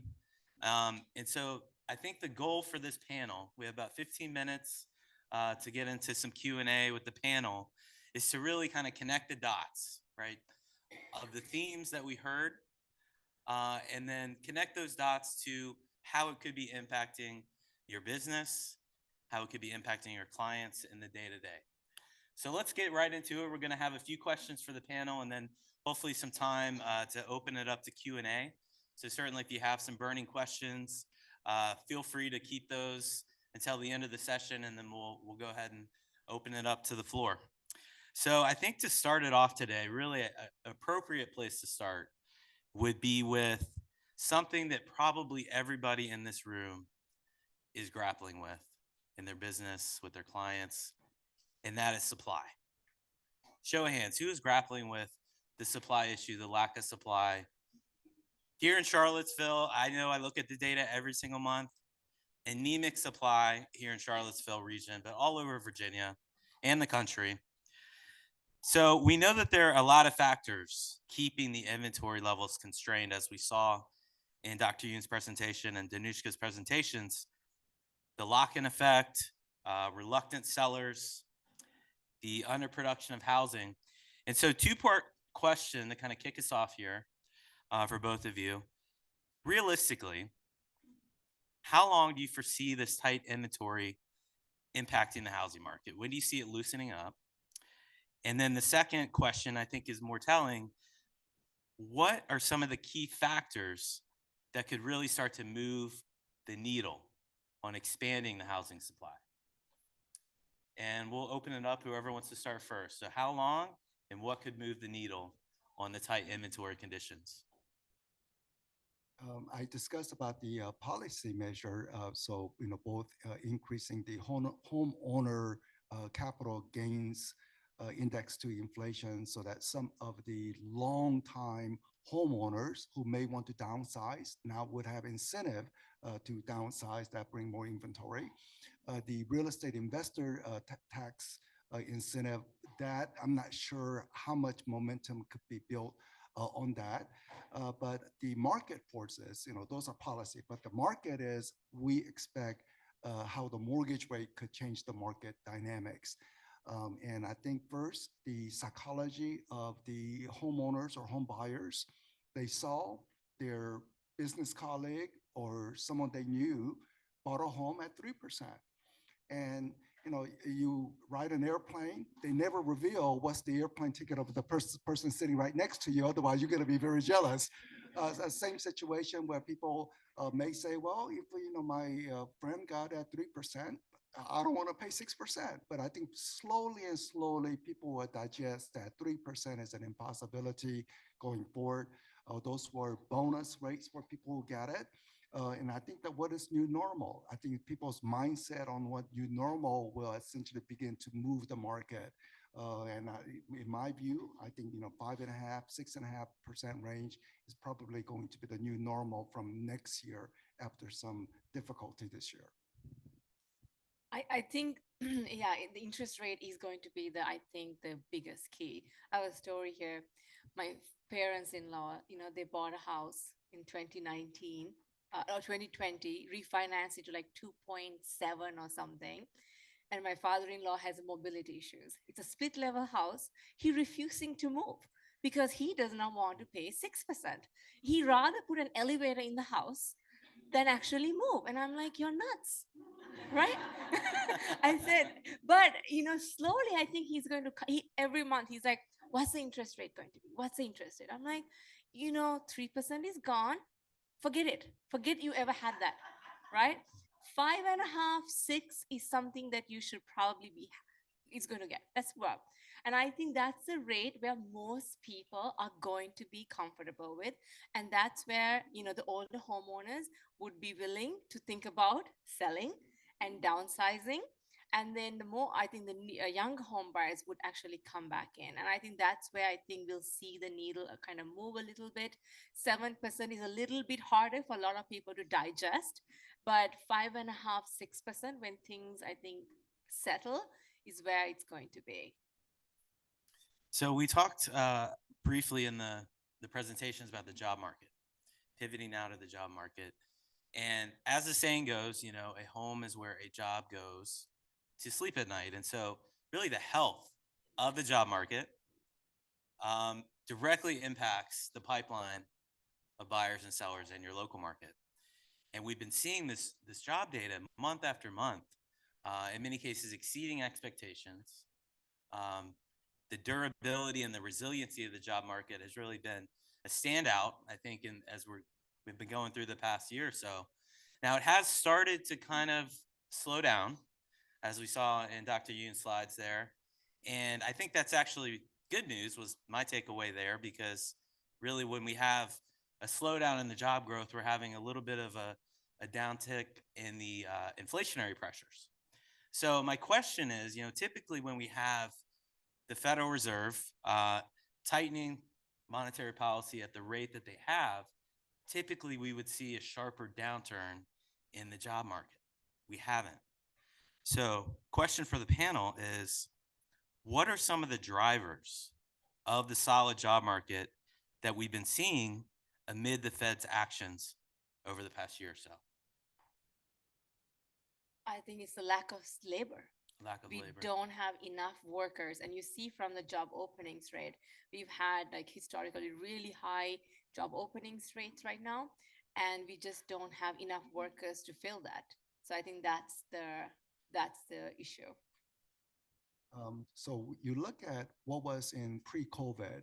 So when COVID arrived, lockdown essentially eliminated 22 million jobs in a single month. 22 million Americans working at a restaurant, working at a hotel, suddenly did not have. We have recovered all that, plus 4 million more. So we are 4 million above that. But however, you have to say, okay, prior to COVID, America population rises, so more people means more job. How many additional jobs each year will be considered normal? And the normal will be about 2 million each year would be considered normal sort of growth. So you said 3-year time spans from COVID, but we have 4 million more jobs. Shouldn't that be 6 million more jobs? So in a sense, even though 4 million is a welcoming news, it's a little lighter compared to the long-term trend of 2 million each year. So since COVID has been 3 years ago, we should have 6 million more jobs, but we are 4 million more jobs. But the fact that we have so many people, especially the men, where you show, relatively speaking, who are not returning to the labor force, because you have to be searching for a job in order to have a job. But somehow we have many men apparently sitting on a couch playing video games and not entering the labor force. And that has really made this job opening, help wanted sign appearing in many places, because the supply has not really reached the marketplace. And so a bit of a follow-up question, kind of a crystal ball angle to this, and really tying it again back to the housing market. Do either of you think that the job market is in a position for a sharper slowdown in the coming months? Are we overdue for a bit of a correction there? And then could that influence housing demand in the fall season? Big unknown Yeah. is the community banks. They are under stress, but they cannot really reveal the degree first. That it's not in their interest to reveal it. Some people at the government, like at the Federal Reserve and Bank Examiner, may be aware of it, but we don't know to what degree they are under stress, because you remember the Silicon Valley Bank, which went under. After they went under, they put a new policy measure so they don't see that occurrence again. So in other words, this new policy measure that was put in place, if it was there before Silicon Valley Bank went under, Silicon Valley Bank would still survive, but they put that measure in place. So what is that measure? It's a temporary life preserver. It cannot last long time. So it's a temporary life preserver that the community banks currently have, but it cannot persist for a long period. It's just simply not financially possible. So again, the life preserver will go away, I don't know what the time frame, 6 months, 18 months, and will the community bank will be able to stand on its own? And I don't know that, other than they're under tremendous stress. So that could really tip the economy into a recession where you have a job cutting situation. Again, community bank may be the source for the lending for the home builders. Many of so that is a big unknown for me. But the momentum so far is implying, given more help wanted sign and still job creation month after month, it looks like the momentum is still there. But the unknown is the community bank and potential fallout from that. Yeah, makes sense. I agree with that. And at the same time, I feel like the Federal Reserve is raising the rates at much faster pace than the rest of the economy can catch up. And by the time I think they're happy with it, I'm kind of concerned what sectors could feel the brunt of it. And we wouldn't know it until I think next year, middle of next year, end of next year, what sectors could have actually been really hurt. And at the same time, we are also expecting the unemployment rate to rise closer to 5%, around 4.8. And then slowly by 2025, 2026, it should come back down to the full employment rate, little over 4%. But I wouldn't call it a sharp downturn, hoping things will be gradual as we would love it to be, but I don't think we'll really know the full extent of the monetary policy stance until middle of next year to late next year. So let's talk about new homes for a minute. Danushka, the data you showed us, I mean, it was pretty remarkable to see the contrast between the new home market and the existing home market this year. You know, as the existing home market had been well below last year's level, really up until last month, I believe it was, the new home market, particularly the starts data, had been on a bit of an upswing this year. And so I'm curious, you know, what the builder community has been saying about this. You know, I know that just this past month, you alluded that the starts are down, and this was a lot had to do with the mortgage rates. But in the first, 7 months of the year, what was driving that growth from what you've been hearing with builders? It's simply that we didn't have enough existing home inventory. So the buyers are turning to new home construction because there's nothing on the existing, right? So that's the reason. The fact that the mortgage rates are now higher and the AD&C construction loans are higher, it's putting a damper on that. But generally, I think once things kind of cool off, the new construction has a lot of potential. And I think the builders also responding in ways that are, they're building smaller homes, about 100 square foot less compared to 2021 data. And then the more density, so townhomes, duplexes, things like that, smaller, lower cost of construction, lower cost of home ownership. So these are, as are great examples, but it's local zoning laws that actually prevent this type of construction from taking place, the NIMBYism. So we need to kind of, go at the local level. That's our HPAs are really helpful in this sense to work with the local governments to promote more affordable construction to take place. And so I guess it's sort of filling that void, right, of potential home buyers wanting to buy a home. There's no existing homes. Are the builders, I'm curious, are they also kind of increasing the incentive packages in some cases Last to year lure they people into were. the model homes? Yeah, they were. Yeah, that has been since last year, March, since the rates have been increasing. The incentives are now more as well. And they are doing rate buy down. So they're like doing lots of things. But, it's very hard to convince buyers to buy at 7%. that's where the issue is right now. Got it. So switching gears to the existing home market, Dr. Yoon, it's been a slower year in the existing home market for many parts of the country. Sales have been subdued, and we know this has been driven by the low inventory and the climbing rates. But prices, on the other hand, as we've seen in most parts of the East Coast, in particular, the Mid-Atlantic here in Charlottesville, continue to climb. So my question is, what conditions need to change for the market to pivot back to a growth in sales transactions? That's the first part. And then the second part is, do you think prices are in a position to continue to march upward even as mortgage rates linger above 7%? Long-term healthy housing market is where home prices rise almost same way as people's income. Say people's income rises 3%, home prices rise 3%. You say it's normal. Maybe in some years, mortgage rates goes up and down, so mortgage payment could change far beyond the 3% range. But those are short-term fluctuation. But the long-term, you say income growth 3%, home price growth around 3%. Those would be healthy condition. It has not been that in the past 20 years. In the past 20 years, I think that income has doubled, like 100% growth, while home prices have risen nationwide around 170%, which means home prices have outpaced people's income growth separate from the mortgage rate, just income and home prices. And that's due to the fact that we had underproduction by the home builders for many, many years. Cumulative impact of that is we had a housing shortage. So a housing shortage is pushing up. An interesting dynamic in today's market is we know that buyers are facing difficulty or shock in terms of mortgage payment. Wow, this is what I have to pay to buy a home.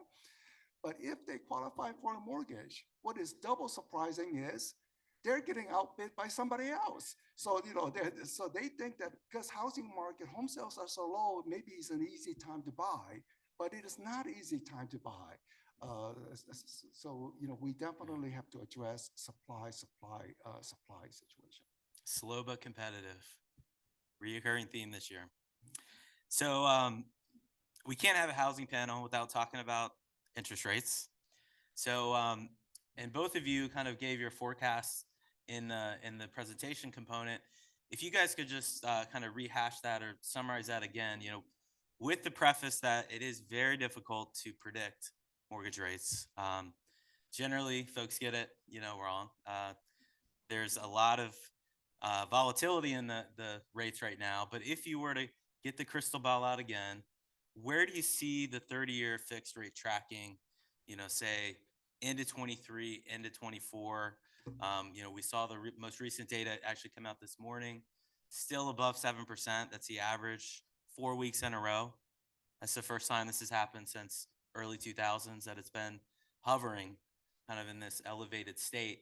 What is your best estimation, guys, on the path for rates going forward? So I have spring of next year, something in the low 6, meaning 6.1, 6.3% forecast. So it will be better. Again, it's going to be, people are monitoring mortgage rate very closely. Once they accept 3 and 4% is an impossibility, I think they will consider that to be very attractive. So, that's a condition. But in the short term, one October condition, 8% could happen.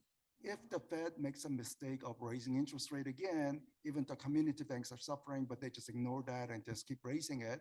I think in the short term, we may even hit 8%. But by spring, I think it's going to be more towards low 6%. And by December of next year, I still would say low 6, but of course, any financial market variable, moves around. But I think the sort of low 6 is probably the new normal. Yeah, I think our mantra is to hire for longer. Close to, we haven't gone to 8% yet, because I guess we are afraid to put that on our forecast. But we will get a lot of calls on that one. But I think 7% in the short term is a really possible, that's a possibility for sure. And I think 6.8, 6.9 by the end of this year. And then by next year, spring, summer, I think 6.5 for us. And then by the end of next year, close to 6. And I think that's going to be where they're going to stay. So last question, then we're going to open it up to the audience. And this is, again, a bit of a crystal ball question, but more open-ended. Looking ahead to 2024, what are 2 things related to the economy or the housing market, 2 things that you're concerned about, and 2 things that you're optimistic or hopeful about? Well, what I'm concerned is that supply situation. So, the builder construction loan has suddenly risen. So they said, well, because of that, we cannot produce anymore, even though we need to build more, because we don't know that any of the short-term, tax credit incentive, how that will play out in Washington. So if the home builders, which eventually has to supply to meet the long-term adequate growth, but if the home builders pull back, we saw some of the housing permits data beginning to pull back. That means we're going to have this persistent housing shortage. Persisting housing shortage means home prices will be higher than income growth, a condition, which means that many younger adult generation may never be able to buy a home. That's, or delay in the interest level. So I think that's a big concern. But one hopeful sign, a big hopeful sign is, I think the remote work is here to stay. 5 days a week, come to office. DC has been a nightmare pre-COVID in terms of traffic. Today is no longer a nightmare because many people are working remotely. Even if it's a hybrid, it just means that now people can seek out affordability in the next county, exurbs, and further out 2 counties over.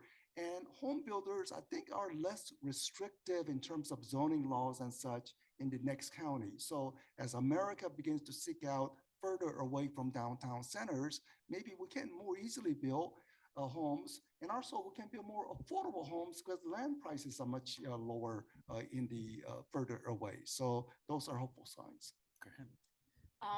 Let's talk the bad news, right? Get that out of the way. Yes. Home builders very in tune with these interest rates, right? That's all that we hear. And I'm really concerned if we see 8%, like you're predicting, that could really hurt the sentiment. That could really pull back the starts even further, which is the opposite of what we desperately need, right? So that's my biggest concern right now. And also, what happens when the student loans start resuming again next month? What does that do to consumer spending? Will we see drastic changes, especially in like the younger cohorts, right? What are their spending patterns? What's going to happen to their purchasing power in the next few years? If we will see the demand coming from less from them because they cannot simply afford to buy a home anymore. On the optimistic side, I'm hopeful that the Fed can actually pull off a soft landing, that we might actually survive this and and that we'll be okay. I'm like very, very hopeful for that because I think a lot rides on that. And I'm hoping that they've done this and then they will relax the monetary policy stance next year. So we won't have to see what has broken for too long. But I'm hopeful that they could actually pull off a soft landing. I'm with you on that. All right, I'd like to open it up to any questions from the audience. If you could just go to the microphone with your question for the folks on the Zoom. Danushka, speaking directly to one of your slides that showed the spread on the 10-year to the 30-year mortgage, the question I've got is not why we have that difference between 180 to 300 BIP spread now. My question is, your projection shows that 2 to 3 years out, you're still showing a very large spread. So can you explain what's going to drive that spread to stay as wide as it is? Because my understanding was that it's based on prepayment risk to the lenders, but in every other downward moving interest rate environment, we've never seen this kind of spread appear. So Yeah, I think the fact that the fact that the 10-year is like, people are willing to put the money, and that's why I think that the higher is going to be there, the spread is going to be higher for the next couple of years. Hopefully, we could see the spread come back down to 180 to 200 once the markets kind of settle. But I think for right now, we're expecting it to stay like that for the next couple of years.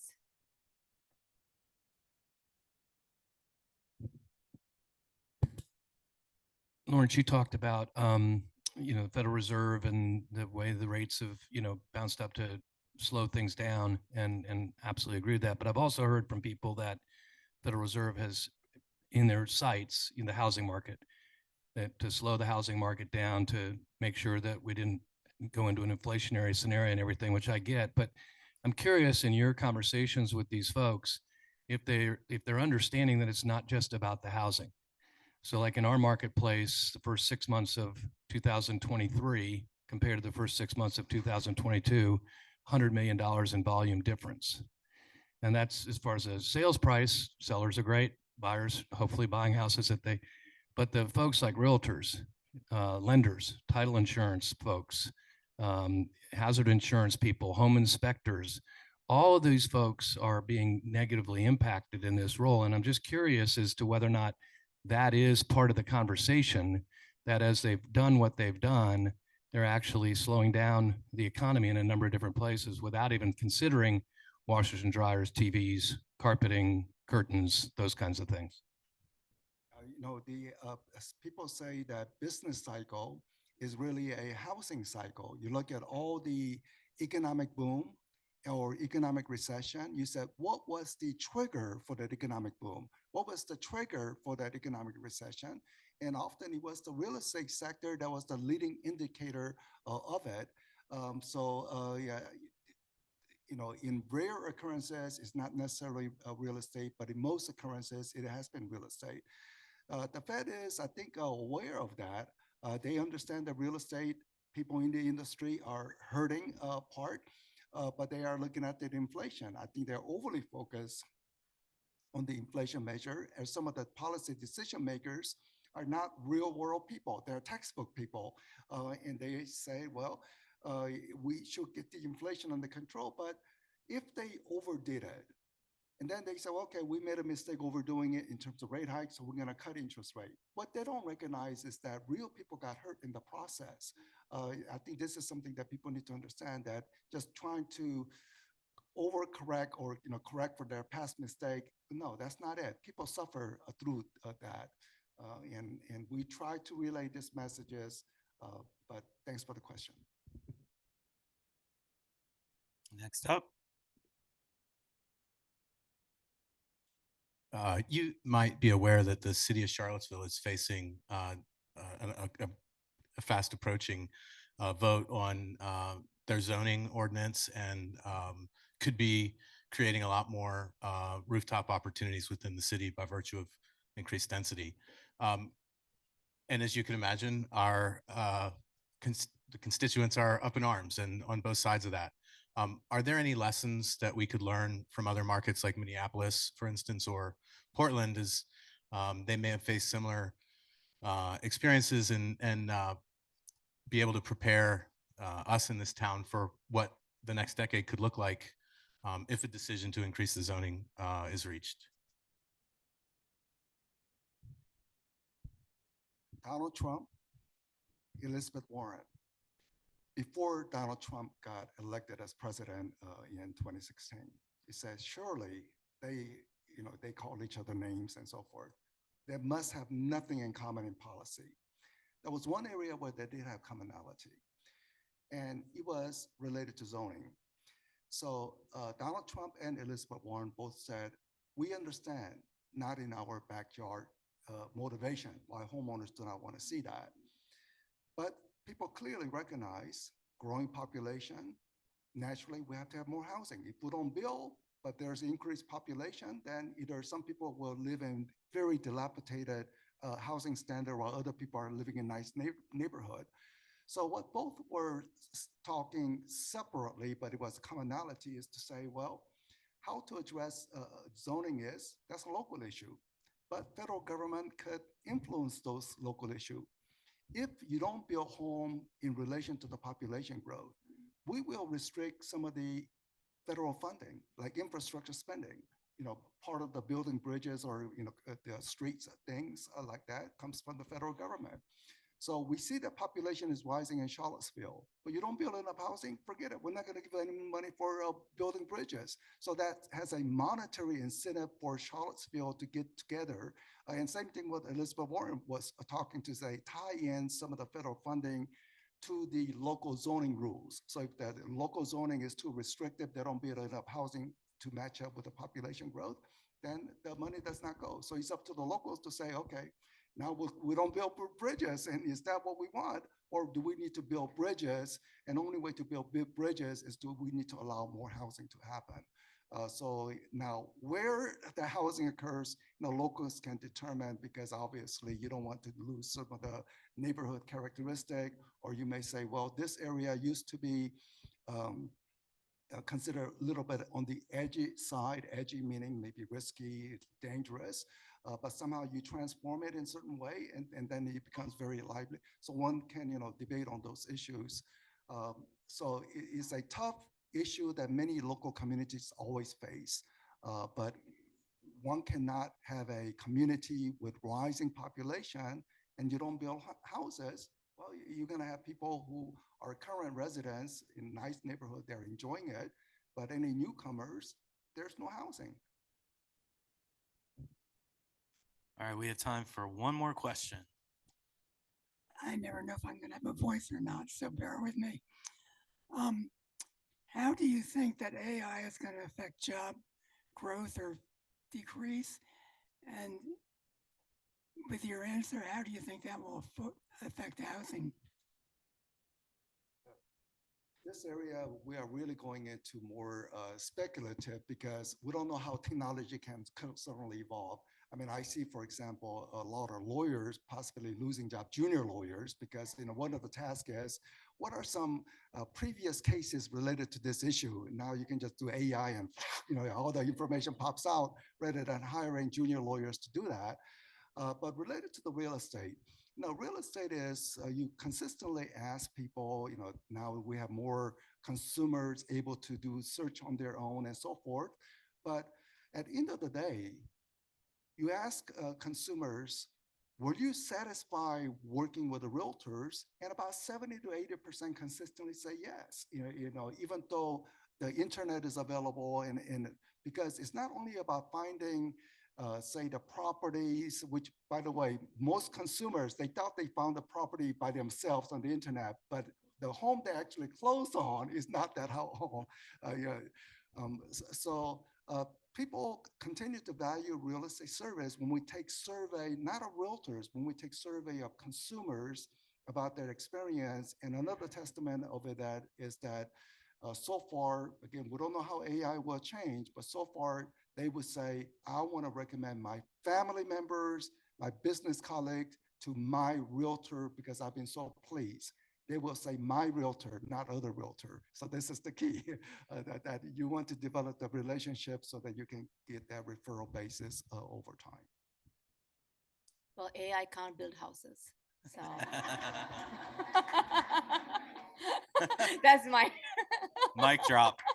That's why I encourage your kids to go to trade schools. Let's give it up for our panel once more. All right, thank you all.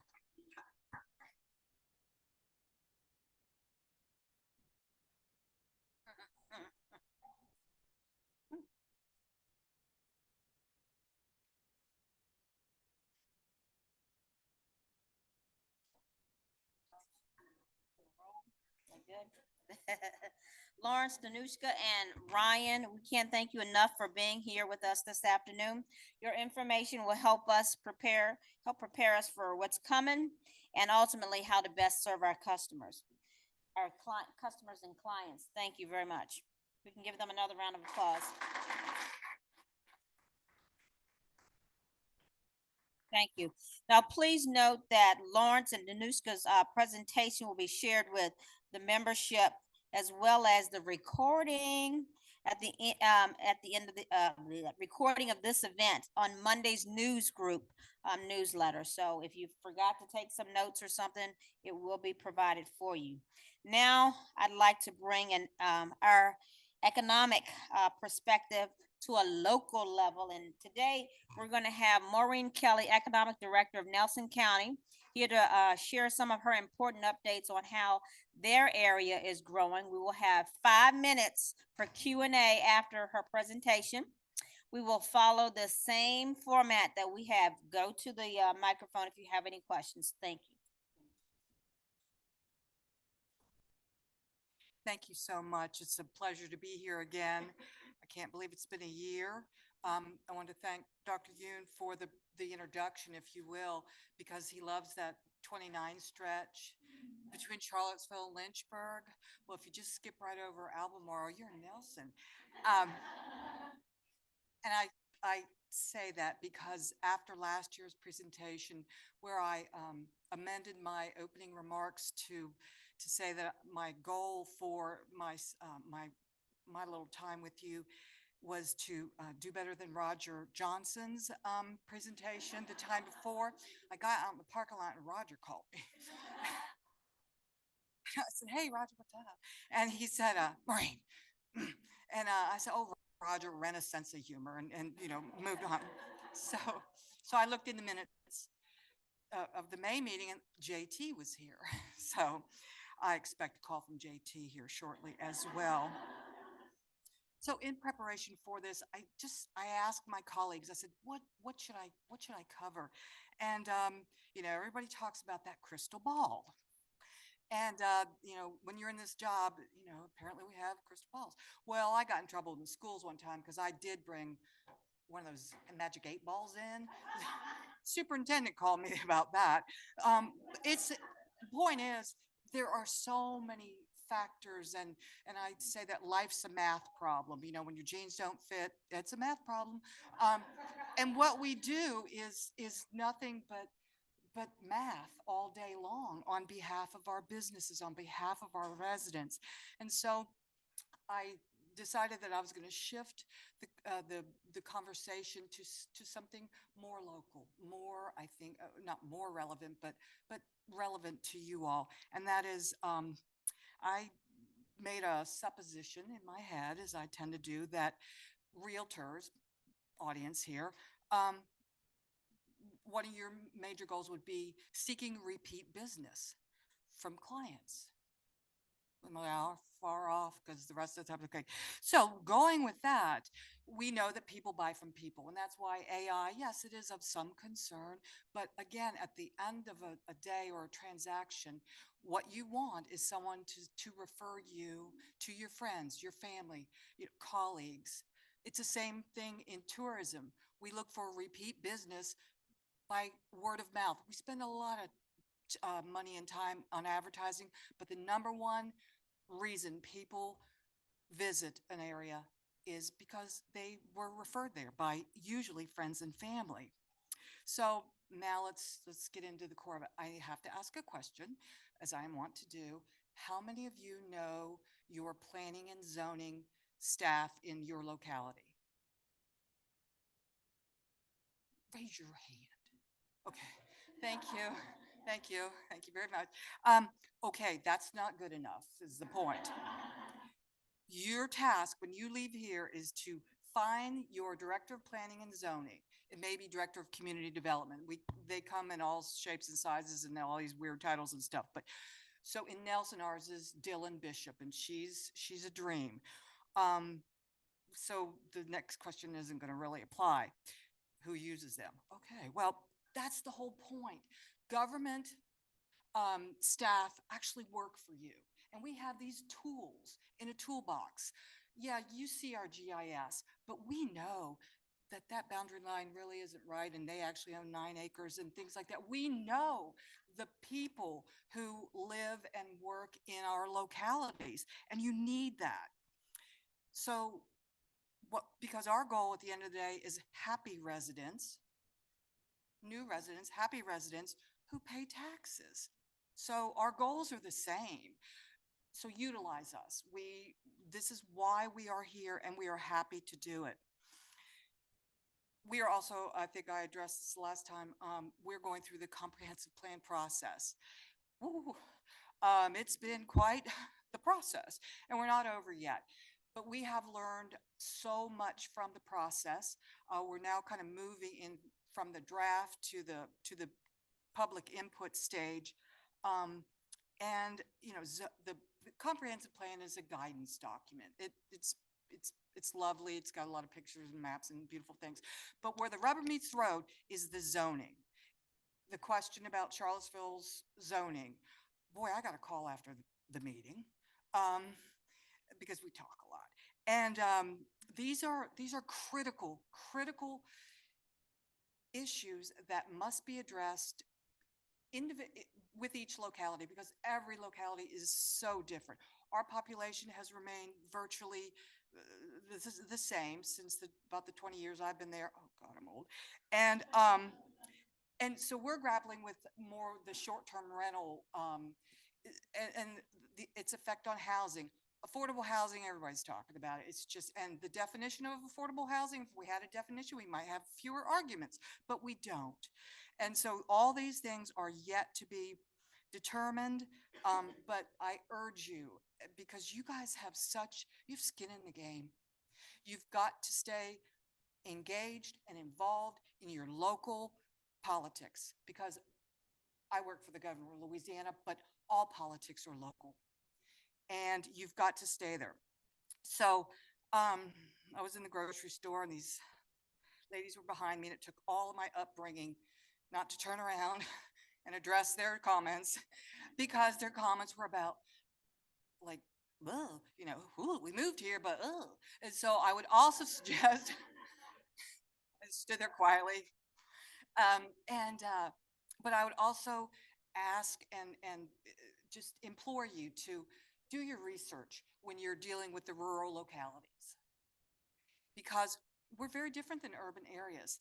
I did a stint with the Department of Agriculture, and they did this newcomer little publication. I'm on it, and so they went through all this stuff, and this is me. I think that you should have a scratch and sniff page on there, because it's important. I would ask people to spend the weekends. What's the traffic like? What are the neighbors like? Are there animals? And oh, guns? I know we have them. So, so again, two takeaways. One, stay involved in, if your community is going through, or your locality, comprehensive plan process, because that's where it starts. That's where you're going to be heard. And then make sure that follow up with the zoning, because that's where the real rules come into play that will affect what you are doing. Like home occupation is different in every locality. Well, pandemic, we're all sort of got a side hustle somewhere at home. So again, our goals are the same. Happy buyers, happy residents, rinse and repeat.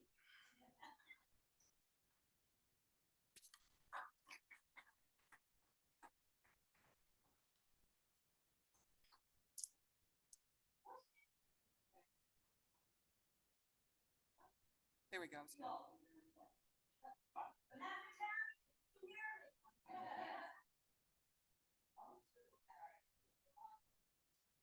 forgot about Zoom. Right now. Thank you. What's the story on short-term rentals being allowed in Nelson County? In Nelson County, yes. For the moment, we are just deluging the Board of Supervisors with information. We're looking at rising average daily rates. We're looking at inventory declining. We had, last time I looked, we had 300 less lodging units than we did in wait, what month is this? A ton. Yeah, September. 6 months ago, sorry, every day is a holiday. And so we're looking at those variables, and I keep saying, please let the market do its job for the short term, because of all the data we've seen and more. We need to let things settle just a little bit before we do something that has, what the legal people say, unintended consequences. Thank you. But sometimes they don't listen to me.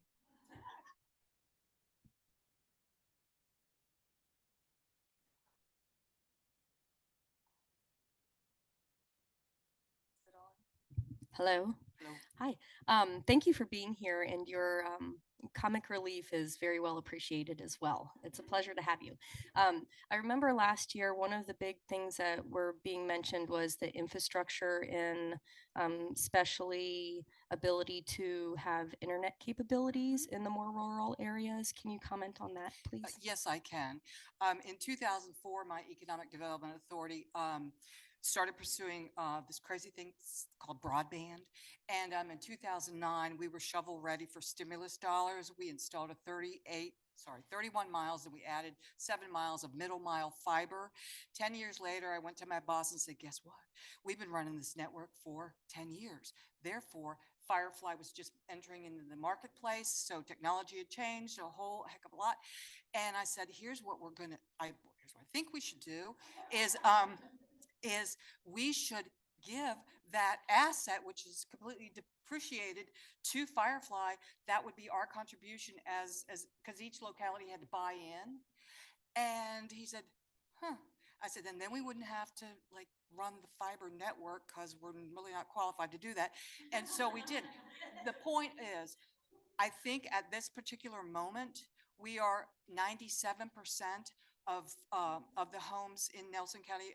This is attached to Central Virginia Electric Co-op, and we expect to be at 100% shortly. I had to deal with some railroad right-of-way issues a little bit ago. We also have agreements with Appalachian Power, and we have a smidge of Dominion and Afton. We have agreements with those folks as well, so that can be deployed to those non-Central Virginia Electric. So we are a real, and it's bothered me a couple times to be in meetings and things like that where I hear from realtors, Nelson doesn't have that infrastructure. Yes, we do. So again, know the place that you're selling. You've really got to do your homework. Get me out of here.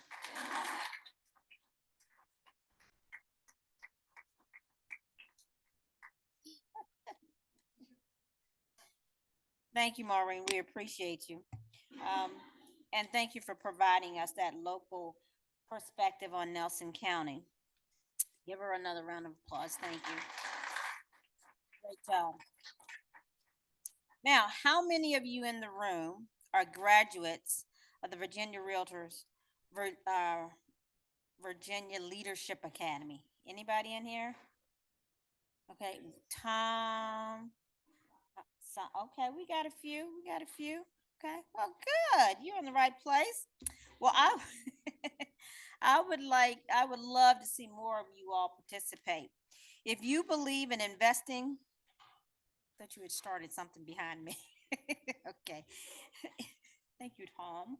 If you believe in investing in yourself and your business, now is the time to apply for the Virginia Leadership Academy hosted by Virginia Realtors. Let's watch a quick video on why you should apply. Well, hi, Ann. How are you today? I'm great. How are you doing, Ace Lisa? I am good. Hey, I wanted to remind you about the upcoming Virginia Realtor Leadership Academy that is now taking applications. I had one of the best experiences in my class. 2019 was one of the best classes to ever come through Virginia Realtors.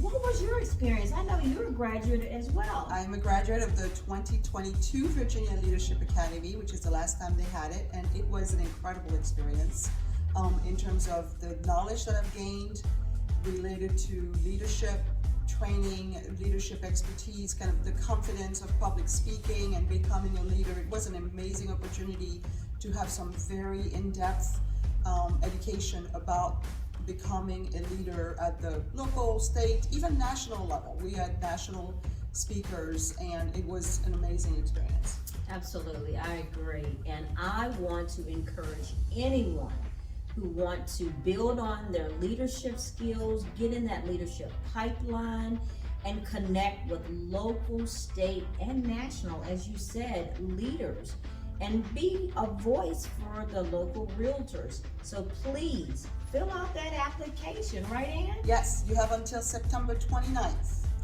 and you can thank us later. Thank you so much. Appreciate your feedback today, Ann. Thank you for having me, Lisa. Glad y'all had some comic relief there. All righty, the goal is that we hope that you all will apply for the Virginia Leadership Academy, and we can help you with some of the funding as well. So apply. Funding as available. So we can't send everybody, but as available. I got to put that little disclaimer in there. Yeah. So, and remember, just as Ann said, you can thank us later. All right. The Diversity, Equity, and Inclusion, or DEI, committee has been very busy this year bringing influential speakers to broaden our mindset and adjust the way we think or approach issues and situations. To broaden our perspective, please be sure to register for the following free events: Monday, September the 11th, and Monday, November the 6th, FHA and Beyond online self-guided course, which focuses on disability inclusion and awareness, is provided by Visible LLC. This training can be taken at your convenience and at your own pace, and it's available May the 31st, 2024. So you got some time there. You will need to first register at the CAAR's Education and Events calendar before that link will become available to you to confirm. On Wednesday, October the 18th, Fair Housing Lessons Learned from the Long Island Divide with Bill Dedman. Bill was the lead reporter on the methodology for Newsday 3-year investigation of the Long Island Divide. That was an eye-opening and great report on our industry, and this is the follow-up to some of that. CAAR received both Virginia Realtors $2,500 diversity grant and NAR 5,000 diversity level 2 grant for this class. So they're watching us and all the innovative work that we're doing and the programs that our committees are putting together. So on Thursday, November the 9th, the LGBTQ, the Q don't want to come out, plus training with Jason Elliott, and we love Jason Elliott. He's been here before, very comically. I love his personality, and he gives great information in a way that is not overpowering in that particular community. So, and on Wednesday, December 13th, Credit in Equity and Housing Access with Housing Opportunities Made Equal of Virginia.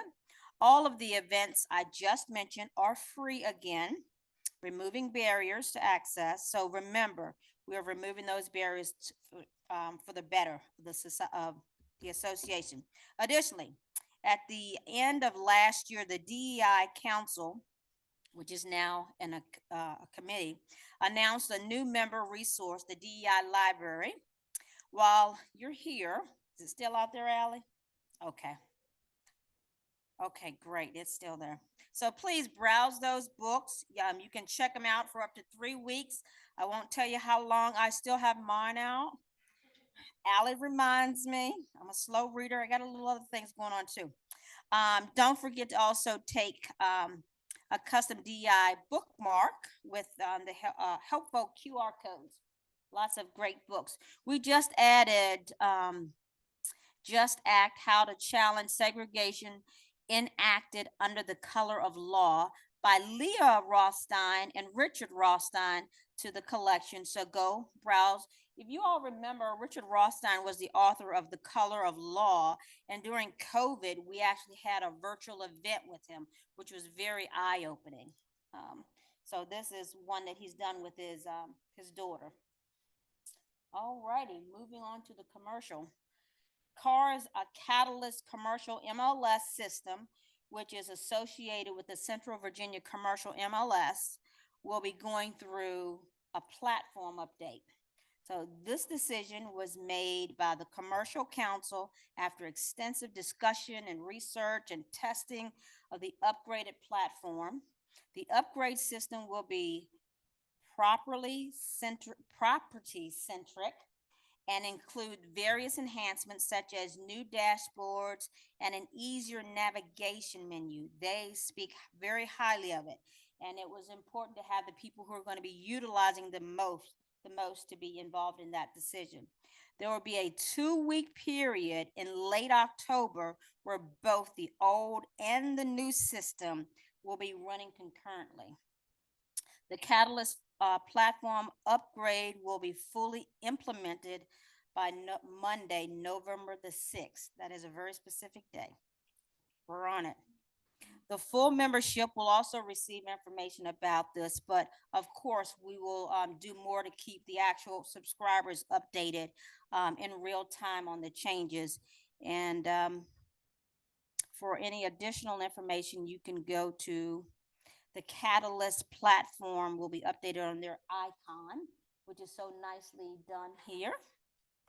Do the single sign-on dashboard. So, as we know, that was a lot. As we know, the board of officers and directors are essential to CAAR's government structure. Their combined perspective and unique skills drive the association's activities and initiatives. I would like to welcome Tom Woolfolk, Chair of the Candidate Review Committee, to share how you can apply. Tom has already been through this before. How you can apply for the CAAR 2024 Board of Officers and Directors. Tom, come on and take it away. Thank you, Madam President. For all you diehards who've stuck it out this long, this is the moment you've been waiting for, I'm sure. Allie, keep me on track. All right, where are we here? Okay. Following a CAAR bylaws update in December of 2021, the Board of Officers and Directors nomination and election process changed to be more inclusive and engaging. An actual election process was developed where you, the member, can get to know each candidate running for office and vote for the next slate of officers and directors. This was first implemented in last year's elections. Candidates interested in running for office can learn more about the process and apply using the Board of Directors candidate application icon in the CAAR portal links section of the single sign-on dashboard. You must complete the entire application in one session. Therefore, we recommend that you download the PDF version and prepare your answers in advance. This means working with paper. And my notes say I take a pause here. How long should that be? Now, we've got a new thing here. If you want to nominate a realtor for any office or director position, click on the My Elections icon in the CAAR portal links section of the single sign-on dashboard. Once you have submitted the nominations, a follow-up email will be sent to the nominee alerting them of the nomination. So here's where you can give your friends an early Christmas gift. If your nominee wishes to pursue the nomination, they will be asked to complete the CAAR 2024 Officers and Directors Candidate Application. When a candidate application is received, the Candidate Review Committee will confirm eligibility of each candidate as noted in the CAAR bylaws. This year's Candidate Review Committee includes the following members you see listed on the screen, and we are accepting nominations for 6 vacancies for the roles of President-elect, Treasurer, 3-year Director, and 1-year Director. Later in the process, we will showcase all nominees on the board candidates webpage, which is also an icon on the single sign-on dashboard. The deadline, keep this in mind, the deadline to receive candidate applications is Wednesday, October 25th at high noon. So we have almost 2 months here. Get those names in. We want lots of candidates. We want lots of nominees. If you wish to learn more about the election process, I recommend you download the infographic. We encourage you to step up and apply for a CAAR 2024 officer or director position today, or nominate that good qualified candidate. Thank you. Good. Yes, good luck. And Madam President, I give it back to you. Thank you, Tom. Thank you, thank you, thank you, thank you. All right, let me find what Tom left me off at. Okay, all right, here we go. All right, and of course, I hope all of y'all will consider applying. Diversity in all aspects makes us stronger strategically and in purpose. In addition to all we've discussed today, I would like to congratulate Kimberly Irving for achieving her Graduate Realtor Institute, or the GRI, through the Virginia Realtors, and Angela Shoup from completing the Broker Premier Program at Virginia Realtor. Great achievement. All right, to conclude, and I want y'all to hang in there, y'all been so good. Just a few more. To conclude this afternoon's meeting, I would like to welcome the following new Realtor members. I'm not going to read all their names. Thank you, I appreciate that. In addition, I would like to welcome the following new affiliate members. And as a special note, I would like to remind everyone about the upcoming Women's Council of Realtors Blue Ridge Casino Night, Friday, September the 29th, 6 to 9 p.m. here at the Hillsdale Conference Center. That's going to be fun. And as always, I want you to check the calendar. But before we end, I also want to acknowledge the passing of CAAR past president Steve McLean, who has done a lot for CAAR and the local real estate community. We send his family hugs and loves and appreciation for all that they gave to the community. If there is nothing else, I think I've said a lot today. What do y'all think? Whew, I'm going to go ahead and adjourn this meeting. Thank you.